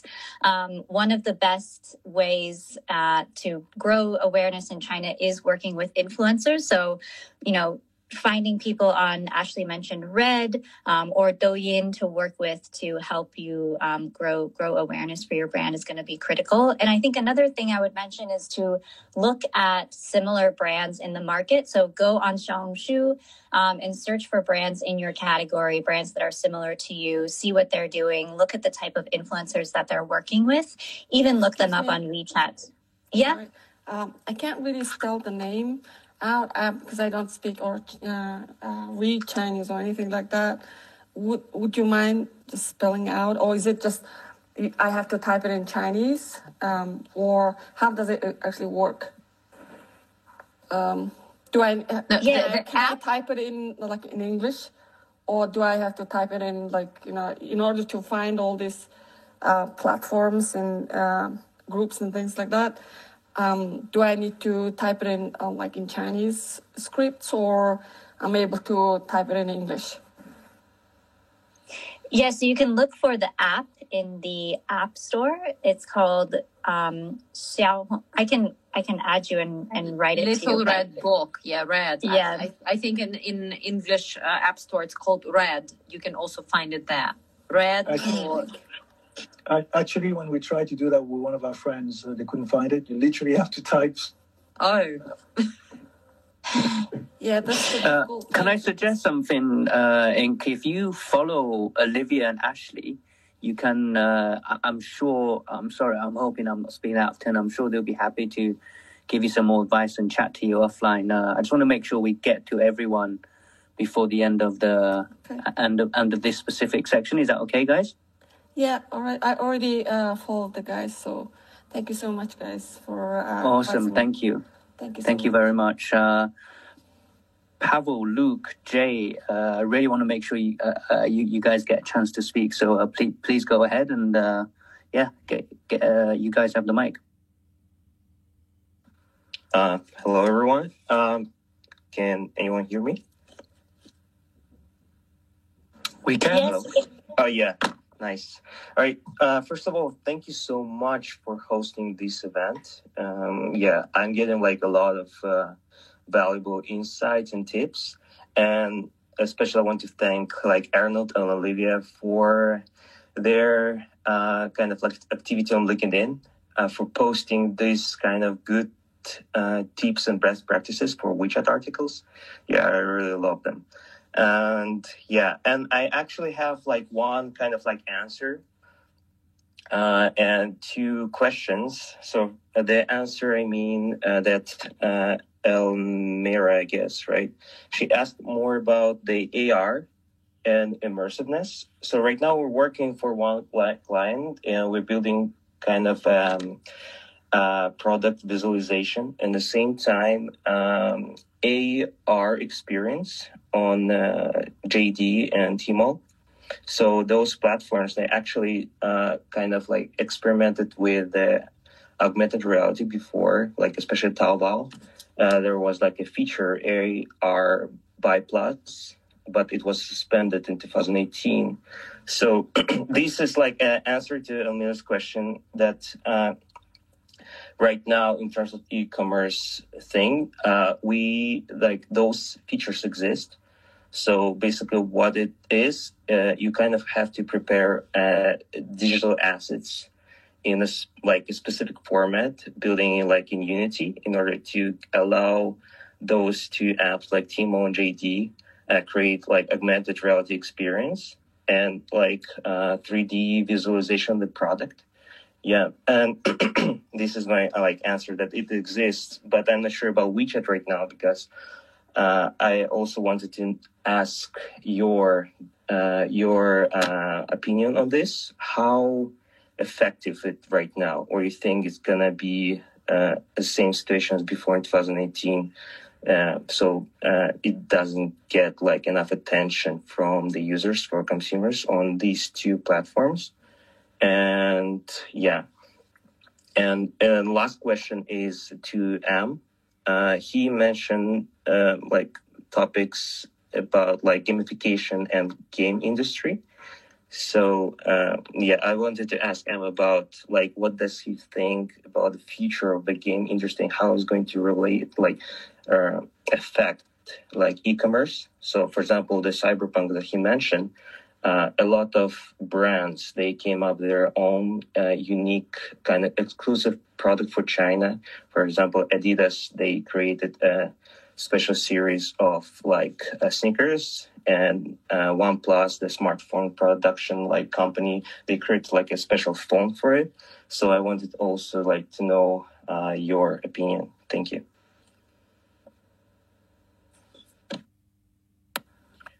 Do you want me to start? Yeah, go on, please, thank you. Yeah, so this is really exciting for me. First of all, I'm a gamer myself, so I'm sorry, guys. Yes, I am a gamer geek. But more interestingly, it's that 2021 will be again one of those years where change will come at a significant level or pace. So when it comes to the gaming, so first of all, you have to know that this year, for the second year in a row, and this is only the first time ever this has happened, you will have the World Championship taking place in Shanghai, the LOL. So it's League of Legends, for those who are no gamers. The League of Legends World Championship will take place again in Shanghai in October. This is the second year in a row. Obviously, we all know it's because LOL, one of the publishers' main, of course, group owner is Tencent. But that means you will have approximately between 500 to 800 million people in terms of total audience just focus on the gaming industry and the category and everything to do with gaming this year, just around that space. And that will be central and it will be focused in China and in Shanghai. So you definitely want to take a look at gaming this year. And now in terms of how do you try to leverage and how do you try to find a unique space for you to express yourself, try to find opportunities there. I think Arnold has been doing an amazing job with his company, with Marriott. You guys definitely should reach out to him and so he can provide you with a bit more details in terms of how they're doing with Marriott using gaming. But for the other people who are interested in what can be done, there's a confluence of things that which are taking place in gaming. First of all, there's a concept that I really love, which is called intersectionality, which basically is very simple. It means that there's always an element of intersection that is taking place in this, I would say, community. So the gamers are really, a couple of things. They are really keen on fashion. They are some of the biggest fashion heads in the world. They all love, the Margiela. They all love the Gucci. By the way, Gucci actually had a huge campaign. They actually had a huge activation last year on gaming centered. But they also have, the gamers are also sneakerheads. So if you are into, the sports or the apparel or the shoes, you definitely will find a captivating or captive audience with the gamers. And in terms of the e-commerce element with gaming, and someone earlier was talking about how China was the first place where, you could actually see some new formats in terms of tipping, the broadcasters and all of that. Well, actually the first platform that was doing it was Twitch.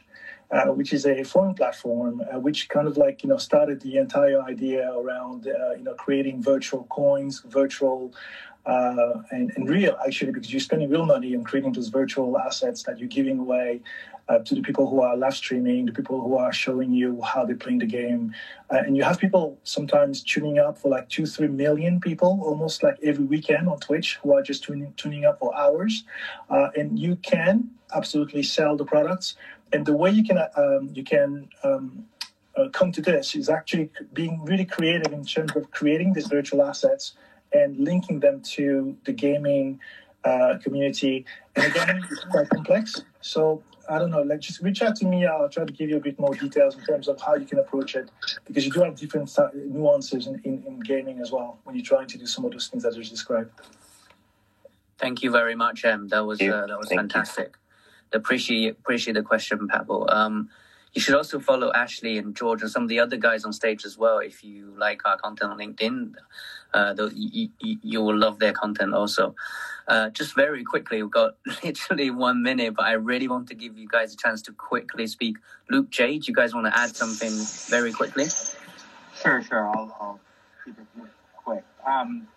So we are currently working with a handful of travel and hospitality clients, trying to continue to be a huge focus for the brands we work with.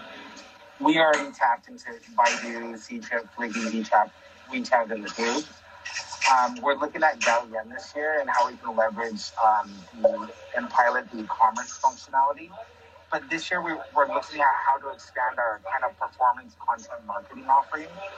And we want to start working with more travel KOCs or microbloggers to help create content and drive bookings to .com or, to the Ctrip page. Is there any other platforms or channels that we need to look at and consider beyond the ones I just mentioned? For travel, are you looking for OTA platforms or? Any travel, no, not specifically OTA platforms, but the travel category. Just what a Ctrip we're already tapped into, Fliggy, WeChat, Baidu. I'm just wondering if there's any other platforms or channels that we're kind of missing out on in the market itself. Yeah, do you know Fliggy? Yeah, we are tapped into that already. Okay. I don't know. It's not an area I'm super familiar with. Does anyone else has anything to add, maybe on the panel or the people who are on stage? I think the easiest bet is to go to App Store or go to like any store and just go to the travel category and go down the list, right? Like I think you've mentioned most of the larger ones. There are a bunch of like smaller ones, like Mafengwo is another one, for example. And then there are a bunch of others, but they're a lot smaller. So just go to App Store. Everyone downloads an app for these kind of things, and you will get a pretty good sense of what else is out there. Just more for a content marketing perspective, like identifying like travel KOCs or micro bloggers. We did a small Korea, and we looked at Naver travel bloggers. There's like a travel category. I didn't know if there was something specific in China to find these kind of micro bloggers around the travel space. Yeah, I think you can. Obviously, you spoke about Fliggy, which is good. I think it's definitely interesting to get in there. Look, I have a couple of ideas in there. We actually worked a lot with Red, which is kind of funny. People always think about Red as a fashion, but you can also use Red really in terms of the traveling. A lot of people actually are using Red to find out some of the key destinations, where to go, what to do, and that kind of thing. So Red is one of the dark horses that also is quite relevant for traveling. You also have Duanping. I don't know if you know it. It's one of these apps which is also picking up. A lot of the traveling content on Duanping is actually centered around food, which is quite funny. People actually are traveling because they want to look and search and find some food experience. So those are the two platforms that we recommend. Of course, Mafengwo is still one of those platforms that you kind of take an interest in. But the two platforms are definitely Duanping and Red for me when it comes to your question. All right, I appreciate it. Thank you, Luke, and feel free to DM anyone on the panel. Again, I'm sorry if I'm speaking out of turn, but I'm certainly happy to have a chat with you. DM me on Twitter. Jay, very very quickly. I'm running into the next session.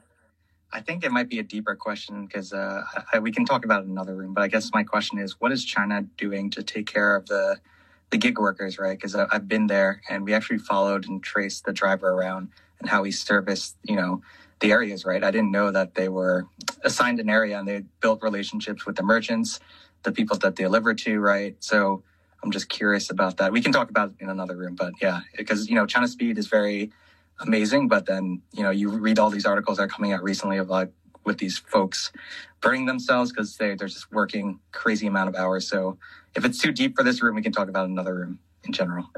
That's an amazing question. So if you search for Meituan and DAO Insights, there's a really good article on DAO Insights just about this specifically, actually. But yeah, I would love to talk to you about this in another room. And let's do that, man.